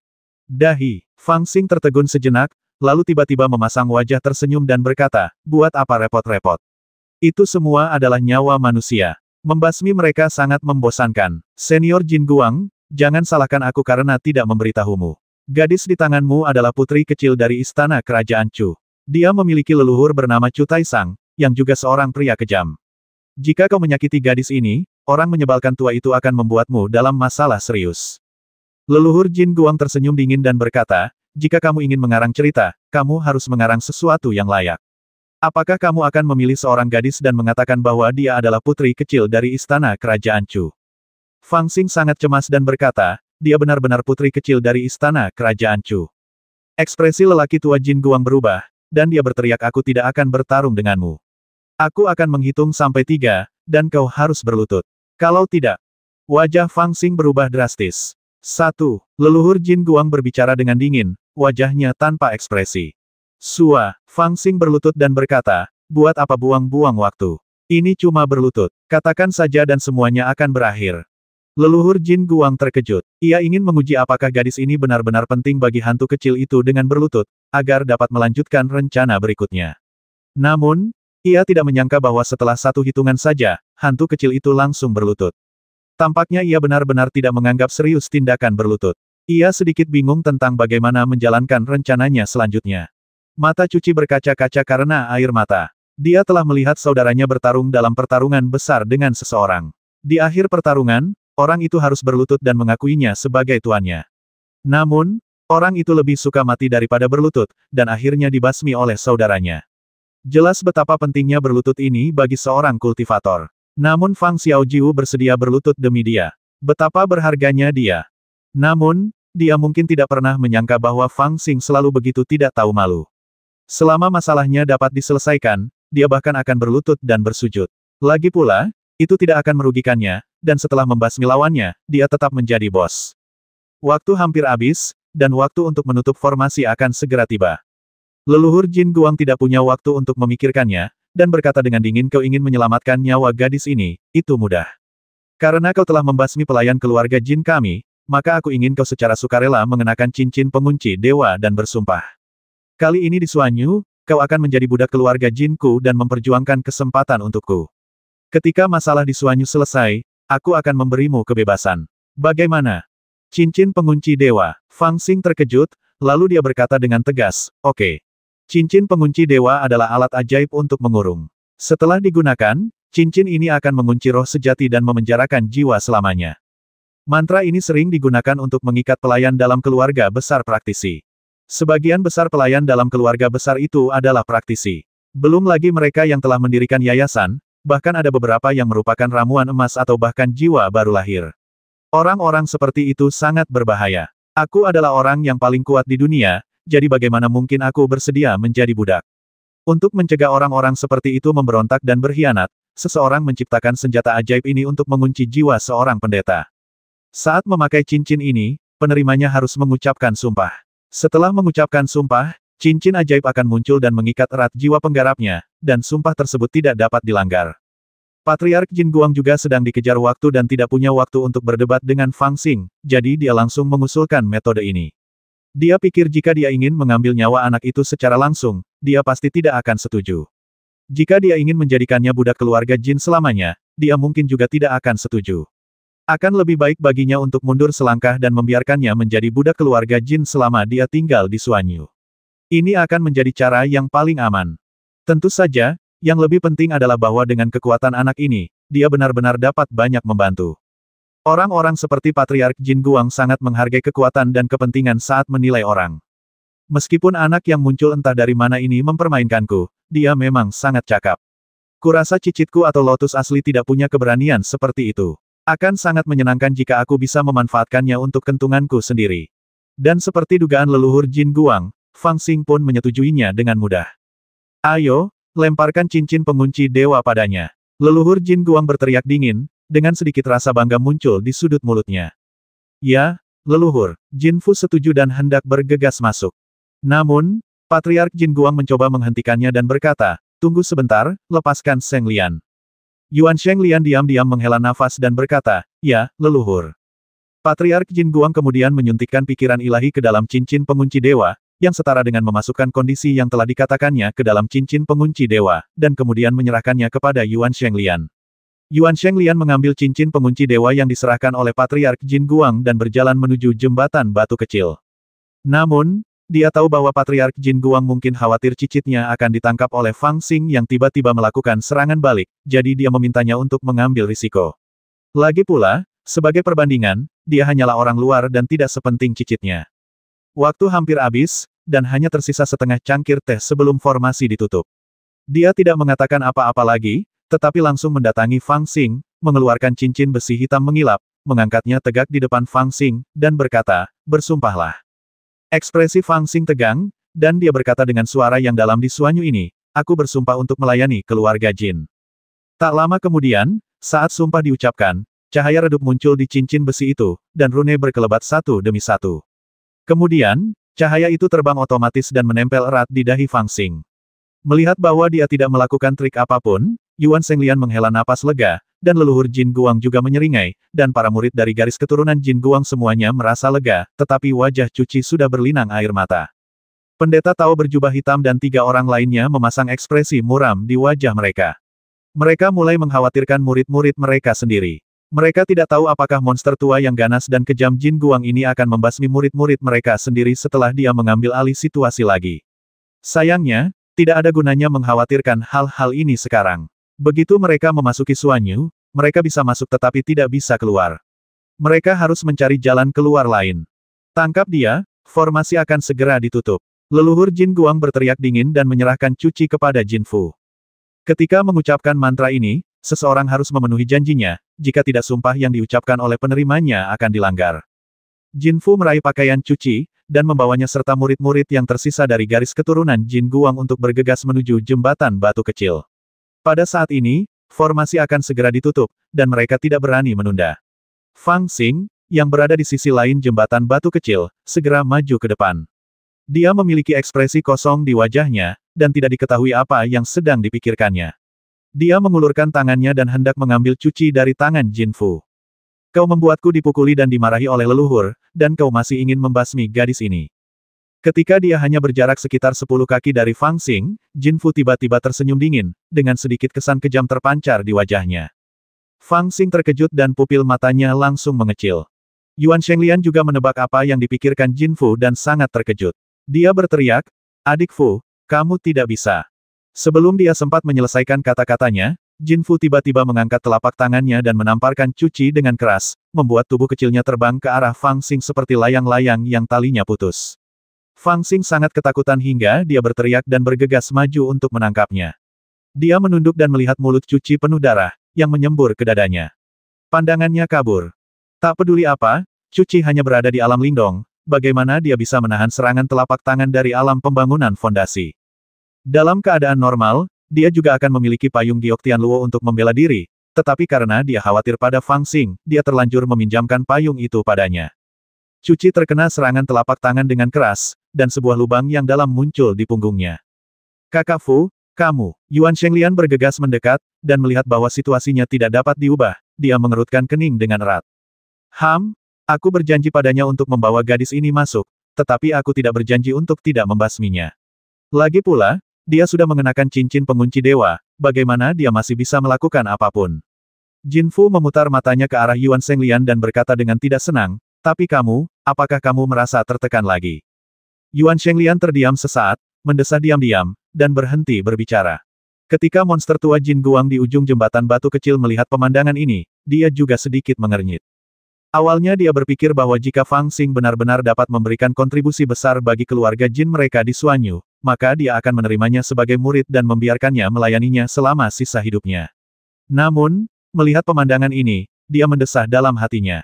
Jika dia membasmi gadis ini, keluarga Jin dan bocah ini akan memiliki perseteruan yang tidak dapat didamaikan. Tampaknya setelah masalah di Suanyu selesai, dia hanya bisa membasmi bocah ini dengan telapak tangan. "Gadis, kau baik-baik saja. Kau tidak akan mati, kan?" Suara Fang Xing bergetar, dan dia menatap wajah pucat Cuci, merasa sedikit bingung. Bibir Cuci merah, tatapan matanya kosong, dia mengangkat tangannya pelan dan meletakkannya dengan lemah di lengan Fang Xing, suaranya sangat lemah. Fang Xing bergerak mendekat ke mulutnya dan mendengarnya berkata, "Xiao Jiu, kamu masih membawaku masuk." "Tentu saja aku bisa. Aku sangat mampu. Aku akan membawamu untuk membasmi saudaramu. Tolong jangan mati." Fang Xing menggigil, jantungnya terasa seperti diremas keras. "Jangan basmi saudaraku, kau bukan tandingannya." Cuci berkata dengan suara lemah, juga, jangan berlutut di hadapan orang lain. Itu membuatku merasa tidak nyaman. Perasaan marah yang tak terlukiskan muncul dari hati Fang Xing, dan matanya tiba-tiba berubah menjadi merah darah. Dia telah menculik putri kecil istana Chu ini dengan santai, dan tidak menganggapnya serius. Namun, setelah menghabiskan beberapa hari bersamanya, dia tidak membenci gadis ini, jadi dia secara alami mengembangkan beberapa perasaan padanya. Namun, pada saat ini, setelah mendengar apa yang dikatakannya, jantungnya tiba-tiba berdebar kencang. "Apa kau pikir aku suka berlutut? Ini semua untukmu. Jangan mati, kau berutang padaku." Novel terbaru diterbitkan pertama kali di Liu 9 Suba. Fang Xing menjadi gugup, marah, dan cemas. Dia mengambil beberapa pil penyembuh secara acak, menjepit mulut kecilnya hingga terbuka dan memasukkannya ke dalam mulutnya, tetapi dia melihat wajah Cuci semakin pucat, dan napasnya semakin lemah. Hantu kecil, biji teratai darah. Pada saat ini, asap hitam melayang, berputar di sekitar Fang Xing, dan mengingatkannya dengan suara yang dalam. Ya. Fang Xing tersadar, lalu buru-buru mengeluarkan sebutir biji teratai darah dan memaksakannya masuk ke dalam mulutnya. Benih teratai darah adalah harta karun yang tidak akan mudah digunakannya, jadi dia menyembunyikannya sangat dalam. Selain itu, dia sangat marah saat itu sehingga dia tidak berpikir untuk menggunakannya sejenak. Biji teratai darah masuk ke mulut Cuci, tetapi dia tidak dapat menelannya. Fang Xing menjadi cemas dan mendekat ke mulutnya serta meniupnya dalam satu tarikan napas. Dalam sekejap, cahaya darah yang kabur tampak menyelimuti tubuh Cuci, dan wajah pucatnya tiba-tiba membaik. Biji teratai darah adalah obat suci untuk penyembuhan, dan itu pasti akan dapat menyelamatkan hidupnya. Namun, Obat suci untuk penyembuhan semacam ini tidak dapat diminum begitu saja. Itu juga membutuhkan penggunaan energi internal untuk melautkannya dan menyebarkannya ke meridiannya. Selain itu, tulang-tulang yang patah di tubuhnya juga perlu disambung kembali. Namun, kesadaran Cuci jelas tersebar saat ini, dan dia tidak tahu bagaimana menggunakan energi internal untuk menyambung kembali tulang-tulang yang patah. Dia membutuhkan bantuannya sendiri. Nak, obat apa itu? Berikan padaku. Pada saat ini, sebuah suara terkejut terdengar, dan Jin Fu mengarahkan pedang panjangnya ke arah Fang Xing. Namun, dia sangat menyadari perbedaan pada biji teratai darah yang diberikan Fang Xing kepada Cuci, dan langsung menjadi serakah. Anda ingin biji teratai darah, apakah Anda masih hidup untuk menikmatinya? Fang Xing merasa lega melihat kondisi Cuci membaik. Kemudian, dia dipenuhi amarah dan niat membasmi. Dia melirik leluhur cahaya emas di ujung lain jembatan batu kecil dan menancapkan bendera roh di sebelah Cuci tanpa mengucapkan sepatah kata pun. Dia diam-diam memerintahkan Raja Jahat Peng Agung, lindungi gadis ini untukku dan periksa luka-lukanya. Kemudian dia berdiri, mengabaikan pedang di tangan Jin Fu, dengan ekspresi yang sangat aneh. Tahukah kau bahwa gadis otang pembawa sial ini adalah budakku? Fang Xing tiba-tiba berbicara, dan mengatakannya tanpa alasan apapun, yang membuat Jin Fu tercengang. Tahukah kau bahwa dia adalah tiketku? Hanya aku yang bisa mencabik-cabiknya. Tidak ada orang lain yang bisa menyentuhnya. Mata Fang Xing tampak membara dengan api, semakin membara dengan ganas. Tahukah kau bahwa aku pernah berkata kepada gadis ini bahwa selama dia mengikutiku, aku akan membawanya ke Suanyu dengan aman, tetapi kau malah menyakitinya. Apa kau ingin aku mengingkari janjiku? Aura pembasmi yang mengerikan dari Fang Xing membuat Jin Fu ketakutan sehingga dia tidak bisa menahan diri untuk mundur selangkah. Yuan Shenglian juga menjadi waspada dan samar-samar merasakan aura mengerikan yang datang dari Fang Xing. Dia buru-buru melangkah maju dan berdiri di depan Jin Fu. Hehe, setan kecil, cincin pengunci dewa ada di kepalamu, apakah kau masih ingin memberontak? Jin Fu yang mundur selangkah pun bereaksi cepat dan berteriak pada Fang Xing. Menurut pendapatnya, bagaimana Fang Xing bisa membalikkan dunia setelah mengenakan cincin pengunci dewa? Cincin pengunci dewa, Fang Xing tertawa dingin. Haha, kau pikir kau bisa mengurungku hanya dengan cincin besi rusak ini? Dengan mencibir, kekuatan spiritual Fang Xing mulai mengalir. Untuk sesaat, itu seperti badai. Rune pada cincin besi hitam di dahinya muncul satu persatu, seolah-olah mencoba yang terbaik untuk memenjarakannya. Namun, wajah Fang Xing tidak menunjukkan tanda-tanda kesakitan, hanya aura pembasmi yang mengerikan. Saat kekuatan spiritualnya beredar, itu menjadi semakin kuat, dan dengan sedikit kegilaan, dia bergegas menuju cincin besi hitam. Apa yang dia lakukan? Beberapa murid dari garis keturunan Jin Guang berteriak. Apakah dia ingin mendobrak kurungan cincin pengunci dewa? Yuan Shenglian juga terkejut, dan firasat buruk melintas di benaknya. Dia melangkah maju dan hendak membacakan mantra pada Fang Xing. Ini tidak mungkin. Bagaimana mungkin cincin pengunci dewa bisa dipatahkan? Dia mencari kematian. Jin Fu juga berteriak. Namun, pada saat ini, Fang Xing tiba-tiba membuka matanya, cahaya kemasan melayang di matanya, dan kekuatan spiritual yang luar biasa meraung. Membuka. Tiba-tiba dia berteriak keras dan kedua tinjunya beradu dengan keras. Patah.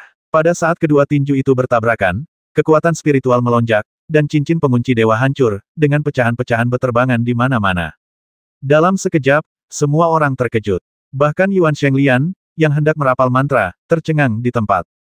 Cincin pengunci dewa sebenarnya rusak. Ini adalah senjata ajaib yang bahkan dapat mengunci ramuan emas, tetapi sebenarnya telah dihancurkan oleh seorang kultivator pembangun fondasi. Kau harus tahu bahwa cincin pengunci dewa memenjarakan jiwa sejatimu. Jika kau mencoba menghancurkannya dengan paksa, itu hanya akan menyebabkan jiwa sejatimu hancur dan kau akan mati tanpa cedera. Tetapi anak kecil ini yang baru berada di tingkat kedua pembangunan fondasi, benar-benar menghancurkan cincin pengunci dewa dengan paksa. Hantu kecil, bagaimana kau bisa lepas dari God Locking Ring? Meskipun situasinya begitu kritis saat ini, Patriark Jin Guang masih buru-buru menanyakan pertanyaan ini.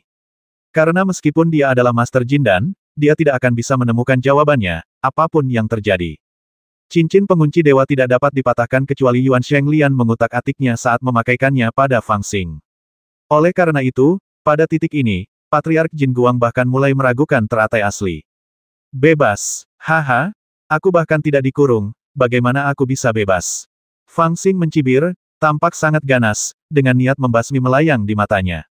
Barangkali baik Patriark Jin Guang maupun Yuan Shenglian yang secara pribadi memasangkan cincin pengunci dewa pada Fang Xing tidak dapat membayangkan bahwa cincin pengunci dewa mungkin dapat mengunci ramuan emas, namun tidak dapat mengunci Fang Xing yang hanya berada di tingkat kedua tahap bangunan. Karena cincin pengunci dewa pada dasarnya didasarkan pada pemenjaraan roh sejati, fungsi dan prinsipnya semua ada di sini. Namun, Fang Xing telah mengembangkan metode Ibel di luar, orang suci di dalam yang bahkan belum pernah dilihat oleh monster tua Wan Luo sebelumnya. Roh sejatinya dihuni oleh roh jahat, yang berarti bahwa selain roh sejati, ada juga lapisan cangkang Ibel.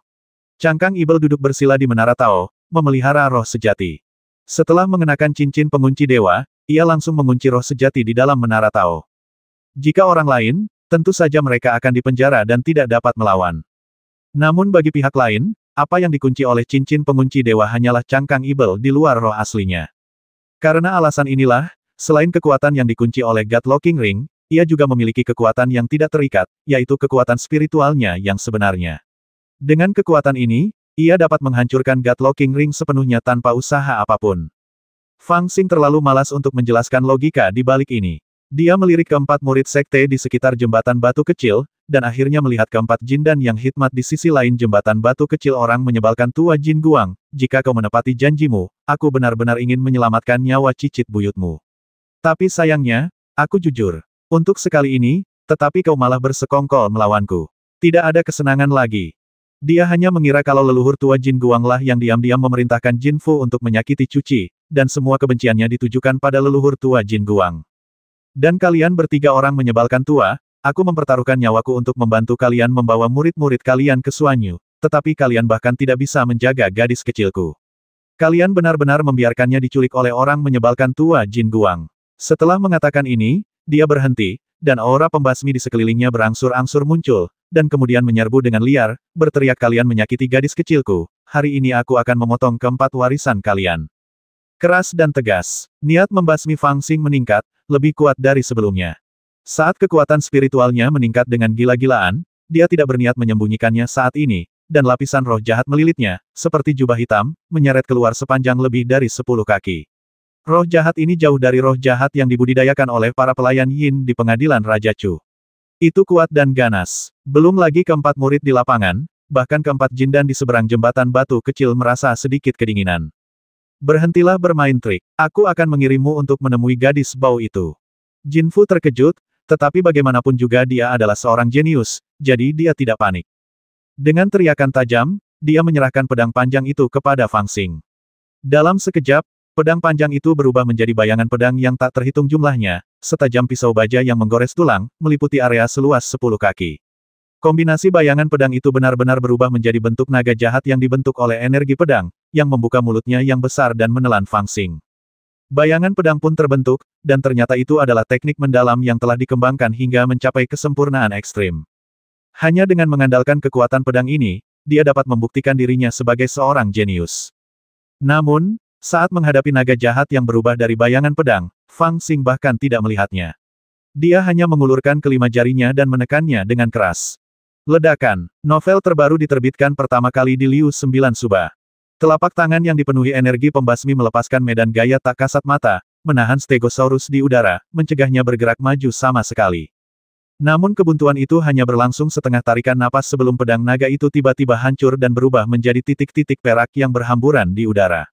Adik Fu, hati-hati. Pada saat ini, Yuan Shenglian ketakutan. Dia meraung, menggunakan kekuatan gaibnya, dan bergegas menuju Fang Xingji. Dalam hati Yuan Shenglian, dia tidak pernah menganggap serius Fang Xing. Bahkan ketika keterikatan antara dia dan dia semakin dalam, itu hanya karena Cuci, gadis kecil yang cantik. Dia tidak pernah memperhatikan Fang Xing, anak laki-laki yang tampak biasa saja.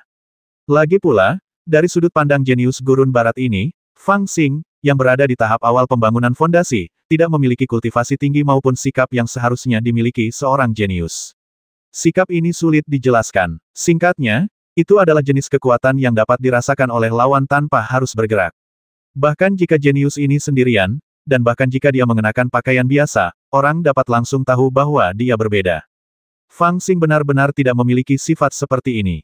Sulit bagi seseorang yang tidak terlahir dengan kemampuan untuk bersikap angkuh untuk mengembangkan sikap seperti ini.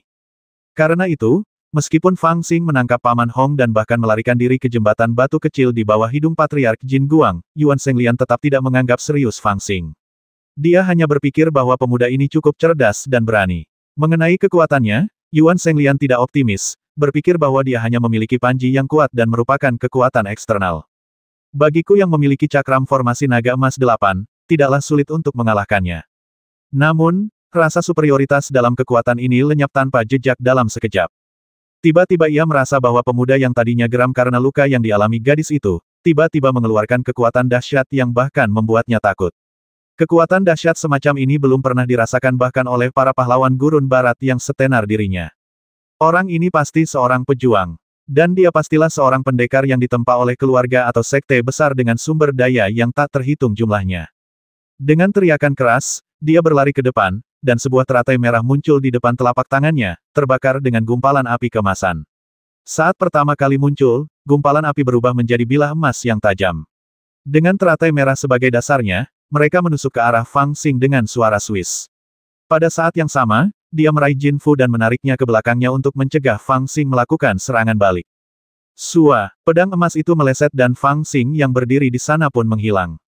Yuan Shenglian merasakan hawa dingin di hatinya, dan teratai merah terbang ke kepalanya, menggantungkan sinar cahaya merah yang menyelimuti dirinya dan Jin Fu. Namun, gerakan bertahan ini tidak efektif, karena Fang Xing tidak menyerang mereka. Sebaliknya, ia menghindar dan bergegas ke depan dua murid Jin Guang yang bertahan di belakangnya, dan menamparkan mereka dengan telapak tangannya, yang dipenuhi dengan energi pembasmi yang mengerikan. Di bawah gelombang kekuatan spiritual yang dahsyat, kedua murid yang hanya berada di puncak level spiritual itu tidak memiliki kekuatan untuk melawan sama sekali, dan kepala mereka meledak seperti dua semangka busuk. Hou Fangxing melintas lagi dan melewati tiga murid dari garis keturunan cahaya emas di sebelah kiri. Sayap emas muncul di belakangnya, dan pedang bulu mengelilingi tubuhnya. Dia melewati tiga murid dari garis keturunan cahaya emas dan menghancurkan tubuh mereka. Pada saat ini, Fang Xing tidak menyerang Jin Fu dan Yuan Shenglian secara langsung, melainkan menyerang yang lemah terlebih dahulu. Serang yang lemah terlebih dahulu, baru kemudian yang kuat. Dengan demikian, saat bertarung dengan yang kuat, Anda tidak punya waktu untuk berpisah dan membiarkan satu pun di antara mereka lolos. Aku bilang aku akan menghancurkan keempat meridianmu, dan aku tidak akan membiarkan satu pun dari mereka pergi. Orang menyebalkan kecil, beraninya kau memotong murid-muridku seperti kubis. Kau cari mati saja, kau pantas mati.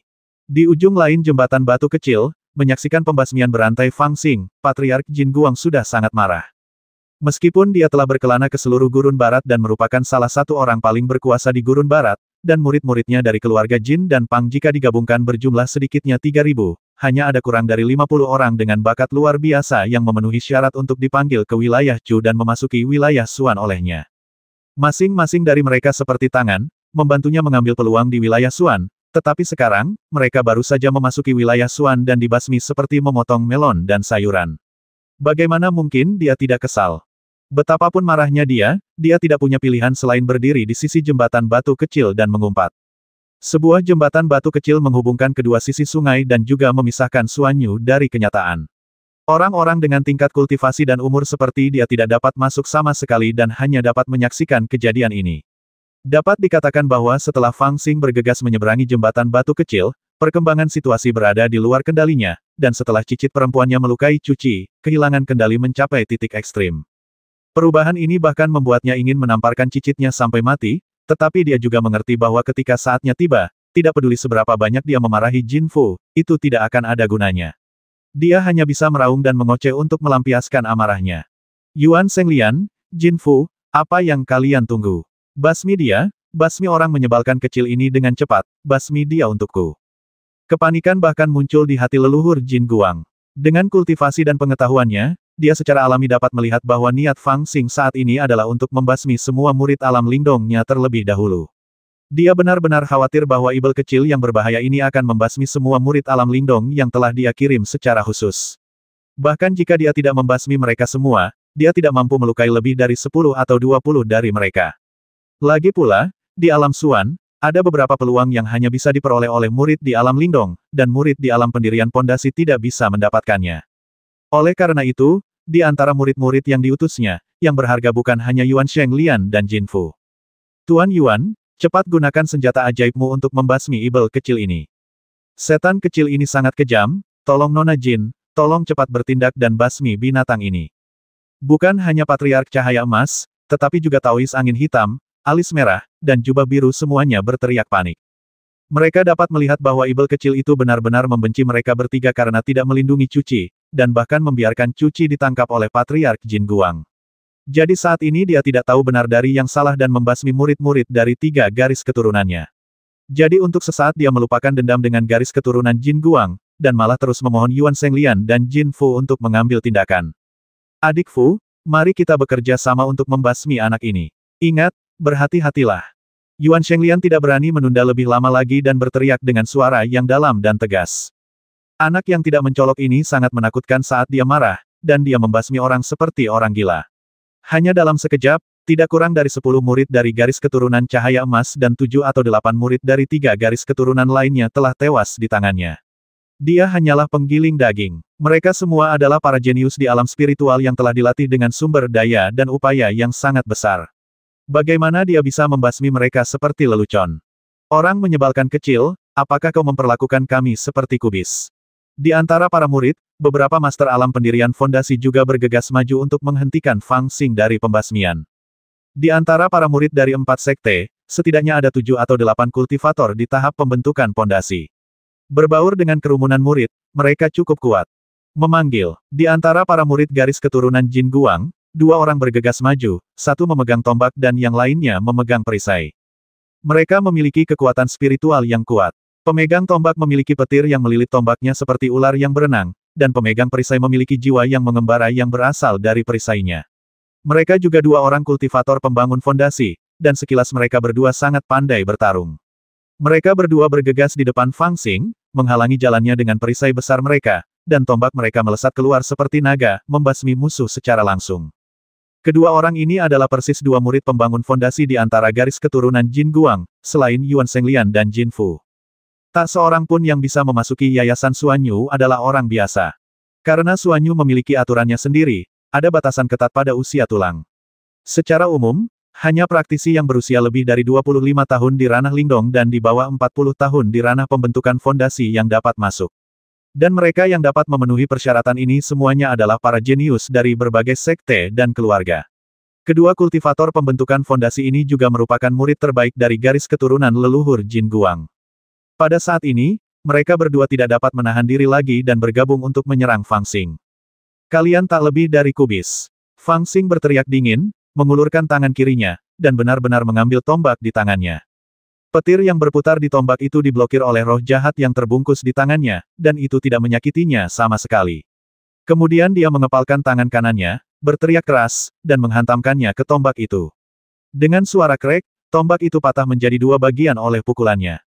Pada saat yang sama, dia melangkah maju dan menginjak perisai itu.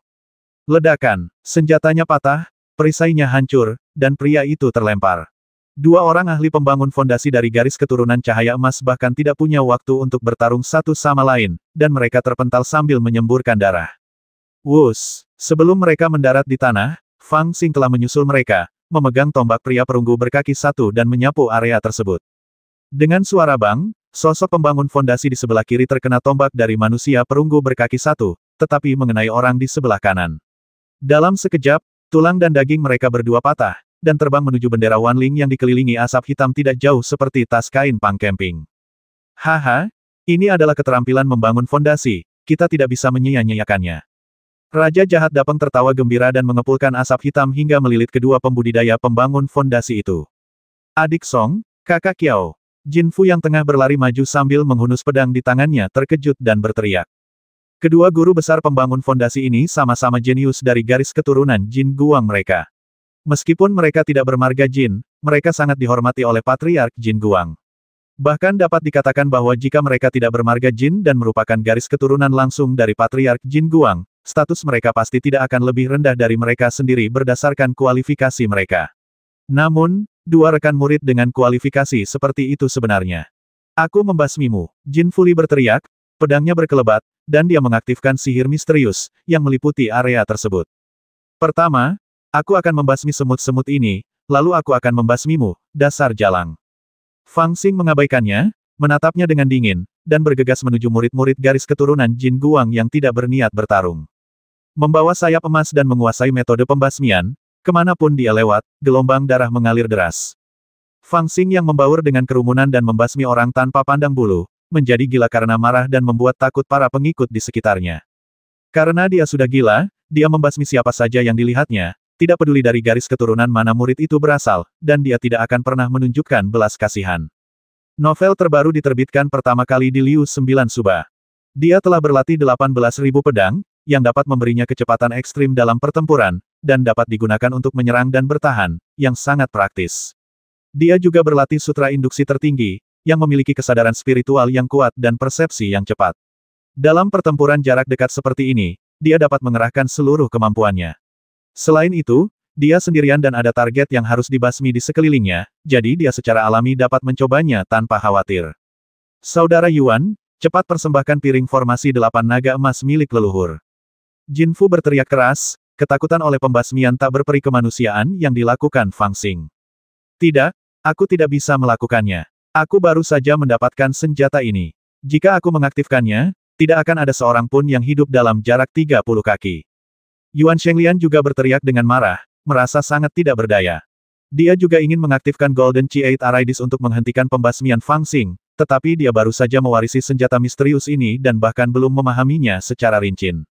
Begitu dia mengaktifkan senjata ini, dia tidak akan dapat mengendalikan kekuatannya. Kekuatannya akan lepas kendali dan akan menyapu suatu area. Mereka tidak berdaya. Metode Fang Xing terlalu jahat. Banyak kultivator terjebak oleh bendera Wanling di dekat jembatan batu kecil. Ada berbagai macam orang di sana. Mereka takut melukai sesama murid secara tidak sengaja, jadi mereka tidak berani menggunakan kekuatan penuh mereka. Satu-satunya cara saat ini adalah mengejar Fang Xing dan melawannya, untuk mencegahnya membasmi sesama murid seperti memotong kubis. Namun dengan kecepatan mereka, mereka bahkan tidak dapat menyentuh bayangan Fang Xing. Basmi gadis itu dan bagi perhatiannya. Dalam kegelisahannya, Jin Fu tiba-tiba berteriak keras dan bergegas menuju bendera Wanling. Dia masih ingat bahwa gadis itu terluka parah, tetapi tidak sepenuhnya mati. Jika dia ditundukkan, dia akan dapat menahan hantu kecil itu. Terlebih lagi, melihat betapa gelisahnya hantu kecil itu, bahkan jika gadis itu sudah mati, menghancurkan tubuhnya masih akan mencapai efek yang diinginkan. Cahaya pedang itu baru saja terbang, tetapi dengan mudah diblokir oleh asap hitam yang mengepul di spanduk Wanling. Raja jahat Peng Agung berubah menjadi bentuk manusia, dan menghilang ke dalam asap hitam. Dia menjulang dan mencibir, dengan aku melindungimu di sini, bagaimana kamu bisa menyakiti gadis ini? Hanya dalam sehari saja, ia telah menikmati pengorbanan darah puluhan orang untuk membangun fondasinya, dan kekuatannya telah meningkat pesat, dan keganasannya sangat mencengangkan. Anda, Jin Fu agak terkejut dan secara intuitif merasakan niat mengerikan dari roh jahat di balik bendera besar itu. Wanita jalang, kau cari kematian. Meskipun dihalangi oleh Raja Jahat Dapeng, Fang Xing melihat niat Jin Fu. Dia berteriak marah dan bergegas ke arahnya. Dia mengerahkan 180.000 teknik pedang di sekitarnya secara ekstrim. Dia tidak bisa lagi membedakan apakah itu sayap yang terdiri dari 2 bulu pedang atau bola cahaya keemasan yang mengelilinginya. Dengan aura teror yang tak terlukiskan, dia bergegas menuju Jin Fu dengan kecepatan kilat. Adik Fu, rencana yang bagus sekali. Kita akhirnya berhasil memancing setan kecil ini ke sini. Aku akan memenjarakannya dan kau membasminya. Yuan Shenglian datang dan berdiri berdampingan dengan Jin Fu, ekspresi gembira di wajahnya, dan dia segera membuat segel. Baiklah, mari kita lihat bagaimana bocah nakal ini bisa bertahan terhadap usaha gabungan kita berdua. Jin Fu pun berteriak dengan ganas, pedang di tangannya bersinar terang, dan dia membentuk segel dengan pedangnya. Segala sesuatu memunculkan bunga teratai. Keterampilan misterius pengendali pedang. Saat raungan terdengar, 2 orang jenius gurun barat secara bersamaan menampilkan teknik mistik terkuat yang dapat mereka kuasai. Saat teratai Yuan Sheng membentuk segel, rune menyebar lebih dari 30 kaki dalam sekejap, dan tanah tiba-tiba ditutupi dengan bunga teratai merah menyala yang bergoyang. Warna teratai tampak terkondensasi dari api, tetapi kelopaknya dipenuhi dengan jejak cahaya keemasan, yang menutupi bumi lapis demi lapis dan memantulkan kekosongan. Belum lagi Fang Xing, bahkan para pengikut garis keturunan Jin Guang yang cukup beruntung untuk bertahan hidup dikelilingi oleh bunga teratai. Pada saat yang sama, Jin Fu mengarahkan pedangnya ke kehampaan, dan awan pedang muncul dari udara. Sesaat kemudian, hujan deras turun dari langit. Namun hujan ini sebenarnya adalah cahaya pedang. Ada serangkaian cahaya pedang yang sangat pekat dan menakutkan jatuh dari langit. Serangan gabungan keduanya benar-benar luar biasa. Mereka berdua telah mempraktikkan seni bela diri yang mendalam hingga ke tingkat ekstrim. Satu tempat, Satu hari, setiap inci ruang disegel. Yuan Shenglian menggunakan teknik menciptakan teratai dari semua hal untuk membatasi ruang dan menahan Fang Xing, dan kemudian Jin Fu menggunakan teknik itu untuk membasminya. Dalam serangan gabungan ini, tidak dapat dihindari untuk melukai sesama murid, tetapi mereka berdua tidak peduli. Mereka harus membasmi Fang Xing bahkan jika mereka melukai sesama murid secara tidak sengaja, karena penampilan Fang Xing telah membuat mereka merasa takut. Swish, swish, swish. Bunga teratai tumbuh tanpa suara, namun memenjarakan ruang di sekelilingnya. Hujan pedang dalam jumlah besar jatuh dari langit, dan kemudian, di bawah kendali kuat Jin Fu, jatuh ke arah Fang Xing. Fang Xing menyaksikan dengan tak berdaya, tak tahu harus mengelak. Namun, dia tidak menunjukkan niat untuk menghindar saat ini. Sebaliknya, dia mengangkat kepalanya dan menatap dingin ke arah hujan pedang di langit. Mantra yang sangat indah. Sayangnya, mantra itu terlalu rapuh. Fang Xing mengembuskan napas dan berbicara, mengangkat tangannya dan meninggalkan bekas yang misterius dan aneh. Dengan gemuruh yang keras, dua kekuatan agung muncul dari udara tipis antara langit dan bumi.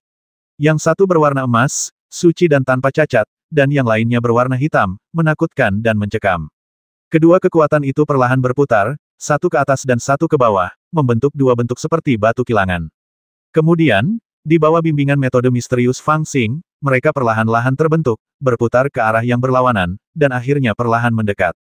Mengganggu alam semesta, batu kilangan Yin dan Yang. Fang Xing tiba-tiba berteriak, dan kedua kekuatan akhirnya bergabung menjadi satu. Di tengah-tengah ledakan keras itu, dilepaskanlah suatu kekuatan dahsyat yang seketika meliputi area seluas 100 kaki, tidak ada satu pun jalan keluar. Bahkan asap hitam dari bendera Wanling yang digerakkan oleh Raja Jahat Dapeng tiba-tiba menyusut, melindungi Cuci dengan erat. Apakah menurutmu orang ini memintaku untuk melindungi gadis itu karena dia khawatir kamu akan menyakitinya? Dia khawatir kekuatan sihirnya akan menghancurkan semua yang ada di sekitarnya tanpa pandang bulu. Bagaimana mungkin, kekuatan sihir? Anak ini menggunakan kekuatan sihir. Di seberang jembatan batu kecil, leluhur Jin Guang, yang melihat Fang Xing melakukan kekuatan gaib ini, meraung dengan marah. Ada keterkejutan, kemarahan, dan sedikit kepanikan dalam suaranya. Hatinya langsung dipenuhi keraguan dan ketakutan. Pertanyaannya, siapa yang melatih anak ini? Bagaimana dia bisa begitu kuat di usia yang begitu muda dan baru berada di tahap pembangunan pondasi kedua? Ketakutannya adalah, apakah garis keturunan cahaya emas benar-benar akan punah? Dasar macam apa yang dimiliki anak ini? Bagaimana dia bisa menyebabkan perubahan sebesar itu? Dia mengendalikan dua kekuatan, satu emas, dan satu lagi hantu jahat. Mungkinkah, dia memiliki fondasi emas? Tiga jindan, angin hitam, alis merah, dan jubah biru, juga terkejut saat ini. Pada saat ini, semua murid di Suanyu benar-benar terdiam. Dengan digunakannya batu penggiling Yin Yang, langit dan bumi berubah drastis, dan alam semesta menjadi kacau. Teratai emas di tanah tiba-tiba tersapu oleh kekuatan batu giling Yin Yang. Hujan pedang yang jatuh dari langit juga tersapu ke batu giling Yin Yang oleh gaya gravitasi yang besar. Bahkan alat-alat sihir, pedang terbang, mantra, dan benda-benda lain yang dipersembahkan oleh murid-murid lain di sekitar tersapu oleh batu giling Yin Yang yang melayang di udara. Dengan suara gemuruh yang keras, semuanya digiling menjadi energi spiritual murni. Harus saya akui, meskipun itu adalah nama yang diambil begitu saja oleh monster tua Wan Luo, nama itu memang sangat hidup. Batu kilangan Yin yang akan mengganggu Yin dan Yang dan menghancurkan segalanya. Secanggih apapun sihir lawan, ia akan hancur oleh kekuatan brutal dan biadab ini.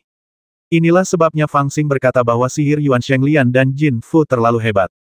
Fang Xing mendorong penggilingan dengan telapak tangan kirinya ke atas dan telapak tangan kanannya ke bawah selama 2,5 minggu. Tidak ada kekuatan sihir yang tersedia di daerah sekitarnya, dan tidak ada senjata ajaib di depan para murid. Yuan Shenglian, Jin Fu, dan para pengikut dari garis keturunan Jingguang, garis keturunan Taixuanmen, garis keturunan Chimei, dan garis keturunan Lanpao semuanya terkejut di tempat. Kekuatan supranatural dan sihir tidak bisa dianggap enteng. Di benua Tianyuan, hanya para jenius dari keluarga kuno dan sekte besar dengan warisan ribuan tahun yang dapat mencapai keberhasilan dalam kultivasi. Sisanya, bahkan banyak ahli ramuan emas, tidak pernah mengembangkan kekuatan supernatural karena mereka tidak memiliki metode rahasia seperti itu. Namun, Fang Xing mengolah kekuatan gaib ini, yang dipahami oleh Patriark Wan Luo berdasarkan naskah yang tidak lengkap.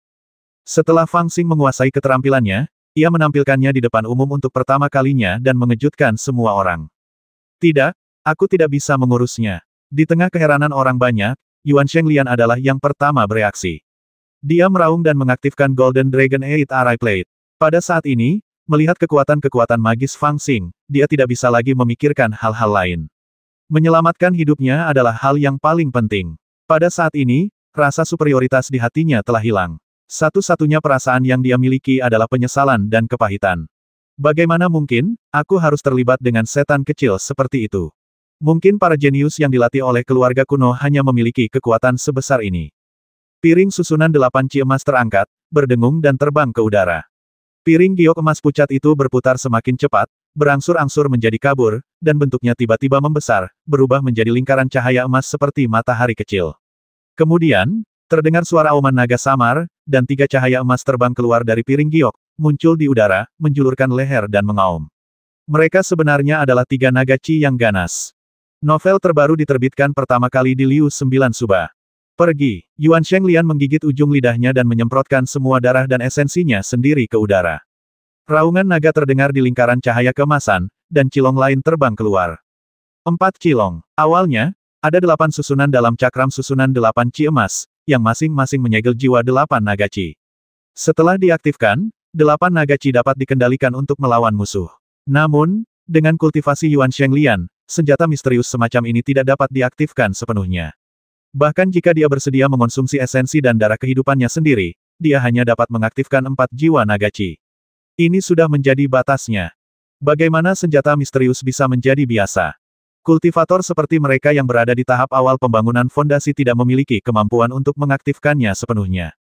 Menurut konsensus di dunia kultivasi, hanya kultivator di tahap ramuan emas yang memiliki kemampuan untuk mengaktifkan sepenuhnya senjata misterius kelas atas untuk bertahan melawan musuh. Yuan Shenglian, dengan kultivasi pembangunan fondasi tingkat ketiga, dapat mengaktifkan 4 dari 8 cilong yang disegel di dalam pelat formasi 8, yang telah membuktikan bakatnya yang luar biasa dan modalnya untuk meremehkan para pahlawan gurun barat. Ledakan. Keempat cilong mengangkat leher mereka dan meraung pada saat yang sama, lalu salah satu dari mereka bergegas ke puncak Yuan Shenglian dan Jin Fu, berputar di sekitar mereka untuk melindungi mereka. Dua lainnya menyerbu ke arah Fang Xing dengan niat membasmi, ingin menelannya dalam satu tegukan. Namun, yang keempat tampak hidup kembali, dengan tatapan mata yang ganas. Ia benar-benar berlari ke arah para murid dari 4 urat nadi yang tercengang, menggelengkan kepalanya dan mengibaskan ekornya. Ia menelan 2 dari mereka dalam sekali teguk, terlepas dari apakah mereka berasal dari urat nadi cahaya emas atau 3 urat nadi lainnya. Kemudian ia menggoyangkan ekornya dan menerbangkan 4 atau 5 orang. Ia menebas dengan cakarnya dan mencabik-cabik 3 orang. Ia benar-benar mulai membasmi seolah-olah sedang bermain. Engah. Yuan Shenglian memuntahkan seteguk darah, tampak tak berdaya. Walaupun dia mendesak keempat cilong untuk bermanifestasi, jelas bahwa ini berada di luar batas kekuatannya. Dengan akal sehatnya, dia hanya bisa mengendalikan 3 dari mereka. Yang keempat tidak terkendali, memperlihatkan sifatnya yang brutal dan membasmi orang tanpa pandang bulu. Untuk mengaktifkan senjata misterius, seseorang juga perlu melihat tingkat kultivasinya. Pertama, tergantung pada jumlah kekuatan spiritual, dan kedua, tergantung pada kekuatan kesadaran spiritual seseorang. Jika kekuatan spiritual terlalu sedikit, mustahil untuk mengaktifkan senjata misterius tersebut untuk melepaskan kekuatan penuhnya. Jika kesadaran spiritual tidak mencukupi, akan sulit untuk mengendalikan pelepasan kekuatan senjata misterius tersebut. Namun Yuan Shenglian agak tidak berdaya. Ia tidak memiliki energi untuk mengambil kembali cilong keempat saat ini, jadi ia hanya bisa melepaskannya. Satu-satunya tujuannya sekarang adalah berharap kedua cilong itu dapat membasmi Fang Xing sekaligus, sehingga usahanya tidak akan sia-sia. Bagaimanapun, meskipun kekuatan magis yang ditunjukkan Fang Xing sangat kuat, ia juga percaya bahwa Fang Xing tidak akan berada dalam situasi yang baik setelah menunjukkan kekuatan magis ini. Semakin kuat kekuatan sihir, semakin banyak kekuatan spiritual yang dikonsumsinya. Ini adalah aturan besi yang tidak dapat diubah oleh siapapun. Fang Xing masih dalam tahap awal membangun fondasi, tetapi dia mampu menampilkan kekuatan magis yang begitu mengerikan, jadi energi spiritual yang dia konsumsi pasti sangat besar. Aku akan memanfaatkan kesempatan ini untuk mengaktifkan cakram formasi naga emas 8 dan membasminya. Senjata ajaib macam apa ini? Fang Xing merasakan aura mengerikan yang datang dari cilong, dan alisnya berkerut. Namun menghadapi 2 cilong yang menyerbu ke arahnya dengan ganas, dia tidak berniat mundur atau melarikan diri. Apakah menurutmu kekuatan sihirku telah berakhir? Fang Xing tersenyum dingin, lalu menggerakkan telapak tangan kanannya dari bawah ke atas dan telapak tangan kirinya dari atas ke bawah, mendorong gerakan yin yang secara terbalik. Ruang yang digunakan Yuan Shenglian untuk mengorbankan cakram 8 Ci emas sebenarnya sangat cerdik. Dia sengaja memanfaatkan celah tersebut setelah Fang Xing baru saja melakukan mantra sihir untuk mengorbankan cakram 8 Ci emas. Karena kekuatan sihir bukanlah mantra biasa, kekuatan sihir itu kuat dan harus menghabiskan banyak kekuatan spiritual. Dia bahkan merasa bahwa kekuatan spiritual Fang Xing seharusnya hampir habis saat ini, jadi ini adalah waktu yang tepat untuk membasminya. Tetapi dia tidak pernah menyangka bahwa Fang Xing baru melancarkan setengah dari mantra sihir yang menggemparkan semua orang. Sekarang dia mulai menggunakan separuhnya lagi. Ledakan. Awalnya, penggilingan yin yang memiliki yang di atas dan yin di bawah, tetapi saat tangan Fang Xing berubah, ia mulai berbalik arah, dengan yang bergerak di bagian bawah dan yin bergerak di bagian atas, lalu berbalik arah selama 2,5 minggu. Kekuatan magis, mantra, senjata magis, dan senjata yang baru saja ditarik dan dihancurkan oleh kekuatan luar biasa penggilingan yin yang berubah menjadi sinar cahaya ilahi di bawah pengaruh dorongan terbalik penggilingan yin yang menyebar ke segala arah dan menutupi suatu area. Ledakan, aura mengerikan tiba-tiba dilepaskan dan niat jahat yang menakutkan memikat pikiran orang-orang. Kedua naga emas yang sedang menyerang ke depan terkena langsung cahaya ilahi, dan gerakan maju mereka langsung terhalang. Tubuh naga mereka terpelintir, memperlihatkan ekspresi kesakitan, lalu mereka mengeluarkan raungan putus asa, dan tubuh naga emas mereka meredup inci demi inci, dan menghilang sedikit demi sedikit. Cahaya ilahi yang tersebar tidak menghilang. Setelah menghancurkan dua naga emas, cahaya itu tersebar ke segala arah dengan gemuruh. Dalam sekejap, area dalam jarak 100 kaki ditutupi oleh cahaya ilahi. Murid-murid yang tak terhitung jumlahnya berteriak panik di bawah kekuatan cahaya ilahi yang mengerikan, tanpa ada tempat untuk melarikan diri. Bahkan Cilong yang sedang membasmi banyak orang pun tersapu oleh cahaya dewa, dan terbang kembali ke dalam lempengan giok sambil meraung. Yuan Shenglian membuka matanya. Pemandangan ini di luar dugaannya. Aku tidak percaya. Kau lebih muda dariku, dan kultivasimu lebih rendah dariku, tapi kau punya kemampuan seperti itu. Pada saat ini, pahlawan gurun barat yang sombong ini meraung marah, dan kelima jarinya dengan urat menonjol menekan ke arah lempengan batu giok di udara, mendesak indera spiritualnya. Dia belum sepenuhnya putus asa. Pada saat ini, dia benar-benar mendesak Cilong ketiga yang melayang di atas kepalanya dan Jin Fu untuk bergegas menuju Fang Xing. Awalnya, Cilong ini melindungi keselamatannya dan Jin Fu dan menahan serangan cahaya ilahi untuk mereka, tetapi pada saat ini, dia tidak bisa peduli tentang hal lain dan hanya ingin membasmi Fang Xing sementara kekuatan magis Fang Xing habis dan dia masih memiliki kekuatan yang tersisa. Mengaum. Cilong ketiga menyerbu ke arah Fang Xing, cakarnya yang tajam membuka dan menutup, matanya yang merah melahap orang-orang. Pada saat ini, Fang Xing tidak lagi dilindungi oleh cahaya ilahi, dan setelah melakukan teknik roda penggiling yin yang, dia tidak memiliki banyak kekuatan spiritual yang tersisa. Meskipun dia masih berdiri tegak, dia entah mengapa merasa lebih kesepian. Menghadapi naga emas yang bergegas ke arahnya, dia tidak mengeluarkan mantra apapun untuk pertahanan, juga tidak menggunakan senjata sihir apapun. Dia hanya menonton dengan dingin. Apakah kau akan membasminya? Mata Yuan Shenglian tiba-tiba melebar, memperlihatkan sedikit kegembiraan. Dada Jin Fu naik turun, dia amat gembira. Lian Er memang sangat berani. Layak bagiku untuk menyerahkan platformasi 8 naga emas kepadanya.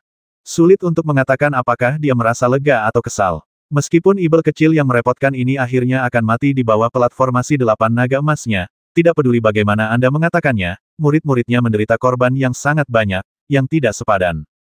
Adapun 3 pendeta Tao lainnya dari Sekte Taixuan, yaitu pendeta Tao Angin Hitam, pendeta Tao Alis Merah, dan pendeta Tao Jubah Biru, mereka bahkan lebih getir. Sekalipun mereka telah menyaksikan kekuatan Fang Xing yang mengerikan sebelumnya, bagaimana mungkin mereka bisa membayangkan bahwa bocah kecil ini mampu membalikkan keadaan dalam situasi yang sangat tidak menguntungkan dan memusnahkan semua pengikut ketiga nadinya. Bahkan jika dia meninggal sekarang, ketiga meridianku akan menderita kerugian besar. Ledakan. Cilong bergegas di depan Fang Xing, dan cakarnya yang tajam telah mencengkeram wajah Fang Xing. Namun, sedikit sarkasme dan ejekan muncul di wajah Fang Xing. Tatapan Yuan Shenglian tiba-tiba berubah. Tiba-tiba dia melihat awan ibel gelap membubung di belakang naga emas itu. Di dalam awan itu, sekelompok ibel yang menakutkan menjulang tinggi, seperti pasukan ibel yang perkasa. Yang memimpin kelompok itu adalah Dapeng sebesar gunung air. Baik dari segi momentum maupun aura mengerikan di tubuhnya, Dapeng ini tidak lebih lemah dari naga emas itu. Tiba-tiba terlintas dalam benaknya bahwa dia lupa bahwa Fang Xing juga memiliki senjata misterius. Awalnya, dia hanya menghargai senjata misterius Fang Xing, dan meremehkan kekuatan pribadinya. Akibatnya, Kekuatan magis Fang Xing begitu kuat sehingga dia lupa bahwa Fang Xing juga memiliki senjata misterius yang mengerikan yang tidak lebih lemah dari cakram formasi 8 Ci emas. Ah! Tepat saat naga merah ketiga hendak mencengkeram Fang Xing dengan cakarnya, tiba-tiba asap hitam mengepul, dan cakar tajam menekan bagian tengah tubuhnya. Kemudian tubuh Dapeng yang sebesar bukit itu jatuh dan menghantamnya ke tanah. Naga merah keemasan itu melawan, dan kepala naga itu membalas dengan menggigit leher Dapeng, tetapi Dapeng hanya mematuknya dengan paruhnya yang tajam dan menusuk kepalanya. Hehe, waktu aku menguasai dunia, aku pasti sudah memakan ular-ular kecil yang tak terhitung jumlahnya sepertimu. Beraninya kau bersikap begitu lancang. Raja jahat Dapeng mencibir, memandang sekelilingnya dengan jijik dan sangat ganas. Pertarungan sengit itu berakhir, dan tempat yang diselimuti cahaya suci batu gerindra yin yang dipenuhi kehancuran. Para pengikut dari keempat sekte, baik mereka yang membangun fondasi atau spiritual, baik mereka yang jenius atau murid biasa, semuanya sama-sama menderita. Masing-masing terluka parah dan menjerit kesakitan. Ada lebih dari 40 pengikut di Sekte Cahaya Emas, dan lebih dari selusin pengikut masing-masing dari Sekte Taixuan dan Sekte Alis Merah dan Jubah Biru. Secara keseluruhan ada hampir 80 pengikut, tetapi saat ini hanya ada selusin yang tersisa, berguling-guling di tanah sambil meratap. Di luar jembatan batu kecil, Patriark Jin Guang dan 3 Jindan lainnya semuanya memiliki ekspresi kesedihan dan kemarahan di wajah mereka. Murid-murid mereka menderita banyak korban, dan sebagai leluhur mereka tidak dapat memberikan bantuan apapun, dan menjadi sangat marah. Namun, ada jembatan batu kecil yang memisahkan langit dan bumi. Tidak peduli seberapa marahnya seseorang, orang hanya bisa menonton. Kau bisa bertahan dari kekuatan sihirku, itu menunjukkan bahwa kau cukup mampu. Aku akan membiarkanmu hidup. Fang Xing meletakkan tangannya di belakang punggungnya dan menatap sekitar selusin murid yang selamat dari pertempuran, suaranya penuh kebanggaan. Sejujurnya, di antara para murid yang selamat di medan perang, sebagian besar dari mereka adalah Lingdong, dengan hanya 2 murid pembangun fondasi. Ini karena para murid pembangun fondasi diberi perhatian khusus, jadi tidak banyak murid Lingdong yang selamat seperti mereka yang telah melewati masa jayanya. Namun, terlepas dari kekuatan atau keberuntungan, mampu bertahan hidup di bawah cahaya suci batu gerindra yin yang dianggap sebagai kemampuan yang baik. Tentu saja, Fang Xing juga mengerti bahwa ini karena dia baru saja menyempurnakan roda penggiling yin yang dan belum menguasainya. Jika tidak, saat kekuatan magis digunakan, tidak ada makhluk hidup yang akan bertahan hidup dalam radius 100 kaki. Para murid yang selamat dari keempat sekte itu semuanya putus asa, tetapi ketika mereka mendengar kata-kata ini, mata mereka tiba-tiba memancarkan kegembiraan. Tidak peduli seberapa parah mereka terluka, mereka mengertakkan gigi, berdiri dengan putus asa, dan melarikan diri jauh. Bahkan jika mereka tidak bisa berdiri, mereka akan merangkak pergi secepat mungkin. Orang-orang yang sedang kubicarakan tidak termasuk kalian berdua. Jin Fu dan Yuan Shenglian juga saling mendukung dan ingin pergi di tengah kekacauan itu, tetapi sebuah suara terdengar di belakang mereka. Fang Xing berdiri di depan mereka dengan tangan di belakang punggungnya, tatapannya sangat dingin. Kakak Yuan, tolong selamatkan aku, tolong selamatkan aku. Jin Fu ketakutan oleh roh jahat di tubuh Fang Xing dan tiba-tiba menangis. Dia berusaha sekuat tenaga bersembunyi di balik Yuan Shenglian dan meratap dengan keras. Pada saat ini, dia benar-benar kehilangan kesombongannya dan sangat ketakutan sehingga dia hanya bisa menangis. Dao, sahabat Daois, mengapa kau harus seperti ini? Semua ini, hanyalah kesalahpahaman. Novel terbaru diterbitkan pertama kali di Liu 9 Suba. Yuan Shenglian tersenyum pahit dan memohon belas kasihan dari Fang Xing dengan cara yang tidak biasa. Sebagai salah satu dari 4 pahlawan gurun barat, pernahkah dia berpikir bahwa suatu hari dia akan memohon belas kasihan dari rekan-rekan biarawannya? Fang Xing menatap matanya, tetapi senyumnya sedikit dingin. Kesalahpahaman bisa membasmi orang, tidakkah kamu tahu itu? Yuan Shenglian menarik napas dalam-dalam beberapa kali dan tiba-tiba berteriak, apakah kau begitu yakin ingin membasmi kami berdua? Benar, di Suanyu ini, para leluhur tidak dapat melakukan apapun kepadamu, tetapi bagaimana setelah kau meninggalkan Suanyu? Para leluhur keluarga Yuan dan leluhur Jin Guang, bagaimana mereka bisa mengampunimu? Sahabat Tao, tolong biarkan kami hidup dan tinggalkan jalan untuk satu sama lain, sehingga kita dapat bertemu lagi setelah kita meninggalkan Suanyu. Di akhir pidatonya, suara Yuan Shenglian tiba-tiba berhenti. Karena dia tiba-tiba menyadari bahwa wajah Fang Xing penuh dengan seringai, dan dia menyadari bahwa apa yang dia katakan sekarang hanya akan membuat setan kecil itu memandang rendah dirinya. Dia menundukkan kepalanya, seolah-olah dia diam-diam membuat beberapa keputusan penting. Fang Xing juga menatapnya dengan penuh minat dan tidak mengganggu pikirannya.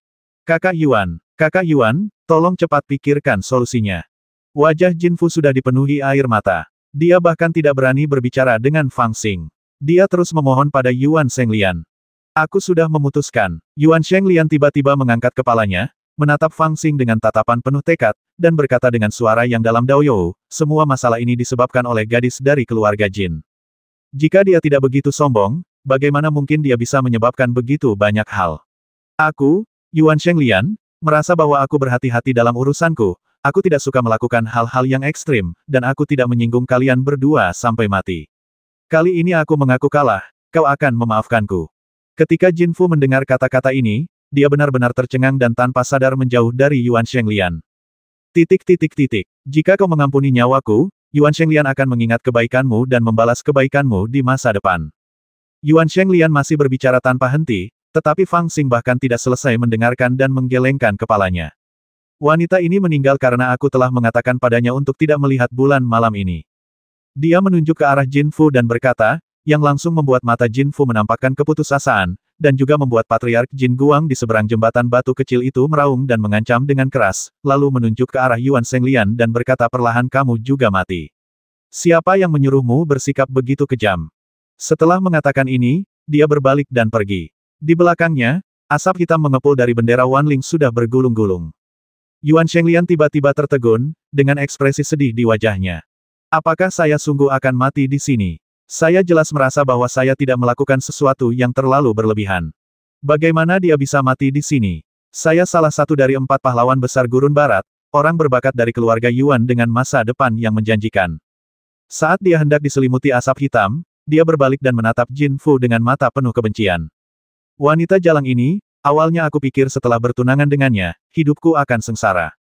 Ternyata bukan tidak ada hari baik, tapi tidak ada hari sama sekali. Dasar orang menyebalkan kecil, kau telah membasmi murid-muridku dari garis keturunan Jin Guang, membasmi cicit buyutku, dan membasmi cucu menantuku. Aku akan mengingat ini. Aku bersumpah, tidak peduli siapa dirimu atau dari keluarga mana kau berasal, aku akan mencari tahu siapa dirimu, dan aku akan memusnahkan ke-9 generasi klanmu. Aku akan membasmi seluruh keluargamu, tidak akan membiarkan seorang pun hidup, dan aku akan memutus warisan garis keturunanmu. Orang tua Jin Guang di seberang jembatan batu kecil itu sudah marah dan mulai berteriak putus asa. Kemarahan yang keluar dari tubuhnya telah menyebar ke daerah sekitarnya sejauh ribuan kaki, dan di depan jembatan batu kecil, tampak seolah-olah angin kencang sedang bertiup. Kau ingin memeriksa identitasku? Tidak perlu, aku akan memberitahumu. Menghadapi kemarahan leluhur cahaya emas, Fang Xing tetap tenang. Dia membungkuk dan mengangkat cuci yang sudah tertidur lelap, dan menjawab dengan dingin aku Fang Xing. Jika kau melukai sehelai rambutku, aku akan membasmi seluruh keluarga Fang Xingmu. Aku Fang Xing. Jika kau melukai sehelai rambutku, aku akan membasmi seluruh keluargamu Fang Xing. Setelah menjawab dengan tenang, Fang Xing melirik wajah tercengang dari 3 Master Jindan, Black Wind, Red Eyebrow, dan Blue Robe, lalu menatap tajam ke arah leluhur Jin Guang yang marah dan meraung, hampir gila. Dia tersenyum dingin, memeluk cuci, dan melangkah menuju kedalaman Suanyu. Raja jahat Dapeng di belakangnya menyerap darah teratai asli dan teratai emas, melayang dan tergantung di belakangnya.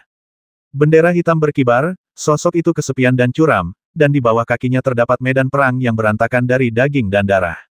Di tengah medan perang, tubuh Jin Fu yang telah tersedot kering, tergeletak rata di tanah, matanya yang kering menatap ke langit.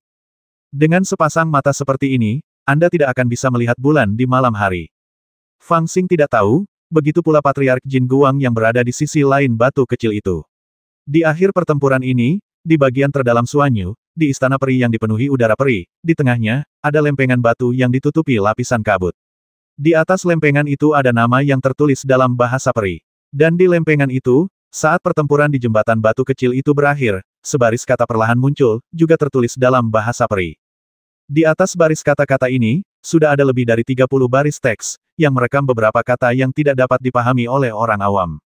Kalau saja Fang Xing ada di sini, menggunakan cermin Dewa Yin Yang dan cermin Ibel untuk melihat prasasti itu, dia akan dapat melihat dengan jelas bahwa kata-kata di atas prasasti itu adalah daftar dewa yang dianugerahkan, dan baris kata-kata di bawahnya berbunyi Nanzan Fang Xing, membasmi 72 orang dalam pertempuran, menduduki peringkat 37. Di atas baris teks ini terdapat bidang, Dongsheng, yang padat. Prasasti ini tersembunyi dan sulit dilihat oleh orang luar, tetapi jika Anda melihatnya, Anda pasti akan terkejut dengan beritanya. Fang Xing, orang pertama dalam daftar dari Nanzan. Tepat di atas awan sekitar 3.000 mil jauhnya dari sini, di aula besar dengan dinding emas megah dan pola Buddha di sekelilingnya, puluhan jin dan duduk bersila, menatap sutra emas yang dipegang di tangan patung Buddha emas tepat di depan mereka. Saat ini, yang ditampilkan pada sutra emas bukanlah kitab suci, tetapi serangkaian adegan yang terus berubah, yang persis seperti adegan yang terjadi di Suanyu. Tempat ini adalah kuil tertinggi, dan kitab suci emas merupakan harta paling berharga dari kuil Lingshan, sutra kontemplasi para Buddha. Melalui kitab suci emas ini, seseorang dapat melihat beberapa pemandangan di alam Suan. Zhu Jindan juga menggunakan kitab suci ini untuk mempelajari beberapa pengalaman generasi mudanya di alam Suan. Meskipun tidak lengkap, seseorang masih dapat memperoleh beberapa informasi. Secara umum, semakin dalam seseorang masuk ke dalam Suanyu, semakin sulit untuk melihat kitab suci emas. Sebaliknya, kitab suci emas akan terlihat lebih jelas di bagian tepi. Pada saat ini, para Master Jindan baru saja selesai menyaksikan pertempuran di tepi sebuah barisan. Setelah sosok dengan bendera besar berkibar di belakangnya membawa gadis itu ke dalam Suanyu, pemandangan telah berakhir, tetapi para Master Jindan belum pulih. Rekan Taois Wan Luo, kau telah menipu kami dengan sangat buruk. Ternyata kau diam-diam menerima murid seperti itu dan memasuki gunung salju besar. Di sisi kiri aula, leluhur Institut Pencucian Pedang, Mulong Yin, mendesah pelan dan berbicara kepada monster tua Wan Luo yang juga memiliki ekspresi bingung di wajahnya. Zhang Daoyi dari lembah hantu terkekeh dan berkata, aku mencarinya, tetapi tidak dapat menemukannya. Aku sedikit kecewa, namun, ternyata dia ada di bawah hidung kita. Ini hal yang baik. Murid-murid kita di gunung salju besar akhir-akhir ini berada dalam situasi yang genting. Dengan bantuan hantu kecil ini, kita dapat menambah kekuatan tempur dari udara tipis. Hantu kecil ini benar-benar kuat. Orang tua Hukin hanya tersenyum dan tidak berkata apa-apa. Monster tua Wan Luo tidak berbicara lama. Setelah beberapa saat, dia menatap Chu Taisang. Monster tua Chu, kau mau pergi atau tidak? Wajah Chu Taisang tampak tidak yakin, dan tidak ada yang tahu apa yang sedang dipikirkannya. Setelah mendengar apa yang dikatakan monster tua Wan Luo, dia tidak mengatakan apa-apa, tetapi tiba-tiba berdiri, mengayunkan jubahnya, dan berubah menjadi cahaya keemasan dan bergegas keluar dari kuil tertinggi.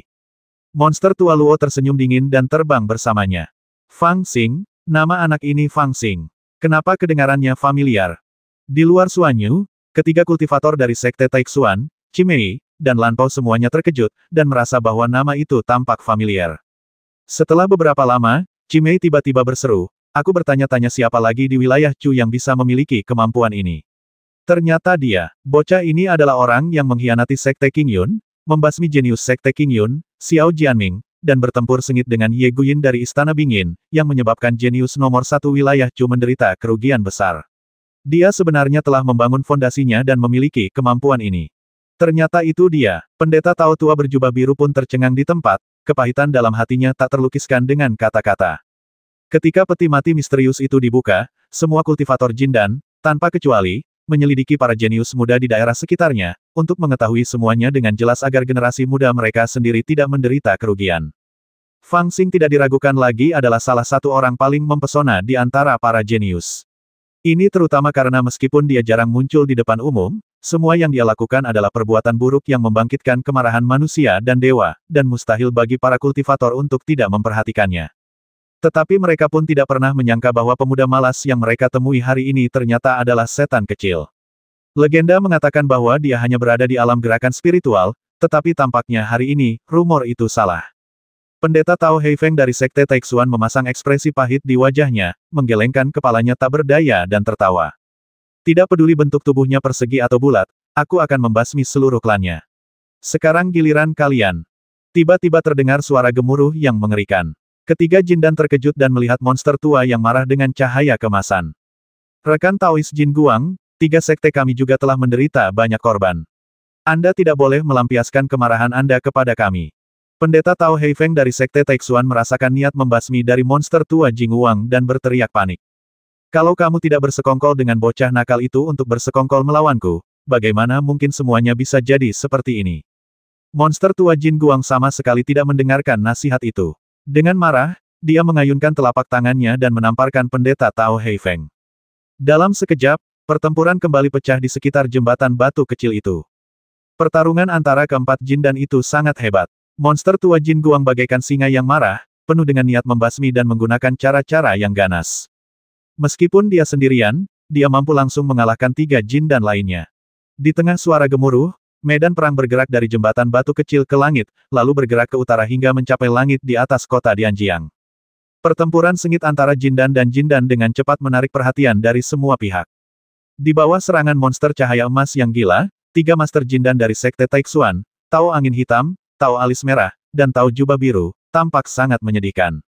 Jubah mereka menjadi pang-camping dan mereka hampir terbuka. Meskipun mereka bertiga bekerja sama dan tidak mencari pahala tetapi hanya ingin melarikan diri dengan selamat, mereka tetap dibasmi oleh monster cahaya emas sendirian dan sangat khawatir serta tidak mampu mengatasi situasi tersebut. Terutama pendeta Tao Alis Merah tua yang memiliki tingkat kultivasi terendah. Jika dia tidak dilindungi oleh 2 orang lainnya, dia pasti sudah hampir mati. Kalian bertiga akan mati. Monster tua Jin Guang itu kejam dan sangat ganas. Ia bertekad membasmi ketiga ramuan emas ini untuk melampiaskan amarahnya. Kelompok jubah hitam, alis merah, dan jubah biru hanya bisa bertarung dan mundur, menunggu kesempatan untuk melarikan diri. Di tengah kehampaan, ada banyak Jindan yang menonton, tetapi bahkan leluhur keluarga Han yang selalu menegakkan hukum bahwa tidak boleh ada perkelahian di kota Dianjiang, hanya bisa menutup mulutnya dan menonton perkelahian itu dengan jujur. Bagaimanapun, monster tua pemarah Jin Guang bukanlah seseorang yang bisa diganggu oleh orang biasa.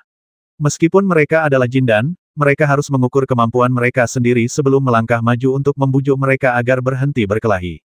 Novel terbaru diterbitkan pertama kali di Liu 9 Suba. Tepat ketika pendeta Tao berjubah hitam dan 3 orang lainnya melihat bahwa mereka telah dikutuk, tiba-tiba, awan emas datang dengan cepat dari cakrawala. Aura di awan itu bahkan membuat leluhur cahaya emas merasakan hawa dingin di hatinya. Dia menarik tangannya sementara dan menatap awan itu dengan dingin. Saat sedang marah, Anda harus berhati-hati terhadap siapa yang Anda tuju. Aura awan ini jelas bukan sesuatu yang bisa Anda abaikan. Saat Yun Duo mendekat, sesosok monster tua yang malang muncul. Namun, monster tua itu tampak cukup serius. Dia menatap wajah leluhur Jin Guang dengan sepasang mata aneh dan bertanya dengan dingin, apakah kamu Jin Guang? Tatapan mata lelaki tua Jin Guang berubah dingin, dan dia berkata dengan dingin, saya Simo Jin Guang, apa saran Anda untuk saya, rekan Tao? Orang tua malang itu tidak menjawab, dan bertanya lagi apakah kamu memprovokasi seorang anak laki-laki bernama Fang Xing. Mata monster tua Jin Guang tiba-tiba menunjukkan niat membasmi, dan dia berkata dengan tegas lalu kenapa? Orang tua malang itu mencibir dan berkata, kudengar kau ingin memusnahkan seluruh klannya, membasmi seluruh keluarganya, dan mengakhiri warisannya. Si monster tua Jin Guang tidak yakin dengan tujuan monster tua terkutuk ini, jadi dia tersenyum dingin dan berkata, sudah kubilang, lalu kenapa? Monster tua malang itu mencibir aku tuannya, kemarilah dan basmi dia. Anda, leluhur Jin Guang langsung murka dan menyadari bahwa pria ini datang ke sini untuk membalas dendam. Tetapi menghadapi monster tua yang kedalamannya tidak diketahui, dia sedikit ragu untuk mengambil tindakan. Sebelum dia bisa membuat keputusan, suara dingin lain terdengar apakah kamu Jin Guang? Patriark Cahaya Emas sangat marah. Dia berbalik dengan dingin dan melihat seorang lelaki tua berjubah emas berdiri di atas awan emas. Aura pria ini juga merupakan aura Mahayana inti emas. Namun, Patriark Cahaya Emas tidak berani bertindak lancang dan berteriak dingin, siapa kamu? Orang tua berjubah emas itu tidak menjawab, tetapi berteriak dengan dingin kamu menyakiti seorang gadis berpakaian ungu. Patriark Jin Guang berteriak, itu memang disebabkan oleh cucu perempuanku, tapi tidak masalah jika itu disebabkan olehku. Lelaki tua berjubah emas itu terdiam. Setelah beberapa lama, dia menghela napas pelan dan berkata, itu cicit buyutku. Sua, ekspresi leluhur Jin Guang benar-benar berubah. Mereka hanyalah 2 anak laki-laki dan perempuan yang tampak tidak penting, dan aku hampir saja menghancurkan mereka sampai mati. Bagaimana mungkin aku bisa membayangkan perubahan yang begitu tiba-tiba akan terjadi? Kedua orang itu benar-benar memiliki latar belakang yang begitu dalam. Dia tidak bisa menahan perasaan serius di dalam hatinya. Dia tidak akan dengan mudah menyinggung bahkan satu pun dari monster tua ini dengan tingkat kultivasi seperti itu, tetapi sekarang 2 dari mereka muncul pada saat yang sama untuk membalas dendam. Namun di samping merasa serius, dia juga merasa sedikit sedih dan malah semakin tertekan. Cicit buyutku, menantuku, dan murid-muridku semuanya sudah meninggal. Apalagi yang kalian inginkan? Leluhur Jin Guang meraung dan sangat marah. Menghadapi Patriark Jin Guang yang marah, monster tua Wan Luo hanya bertukar pandang dengan Chu Taisang, lalu Chu Taisang berkata dengan muram ini adalah wilayah Chu. Beraninya kau, monster tua dari Gurun Barat, bertindak liar di sini. Karena aku adalah Patriark Agung dari pengadilan kerajaan Chu, jika aku membiarkanmu bertindak liar di sini tanpa mempedulikannya, bukankah itu akan mendorong kesombongan Ibel dan membawa bencana ke wilayah Chu? Jika Chu Taisang terbiasa bersikap sombong dan harus mencari alasan sebelum bertindak, dan terlebih dahulu mengalahkan lawan secara moral sebelum bertindak, maka monster tua Wan Luo bahkan lebih sederhana. Dia memutar matanya dan meneriakkan dua kata basmi dia. Ledakan-ledakan. Perang kembali pecah, namun kali ini leluhur tua Jin Guang lah yang melarikan diri karena panik. 280.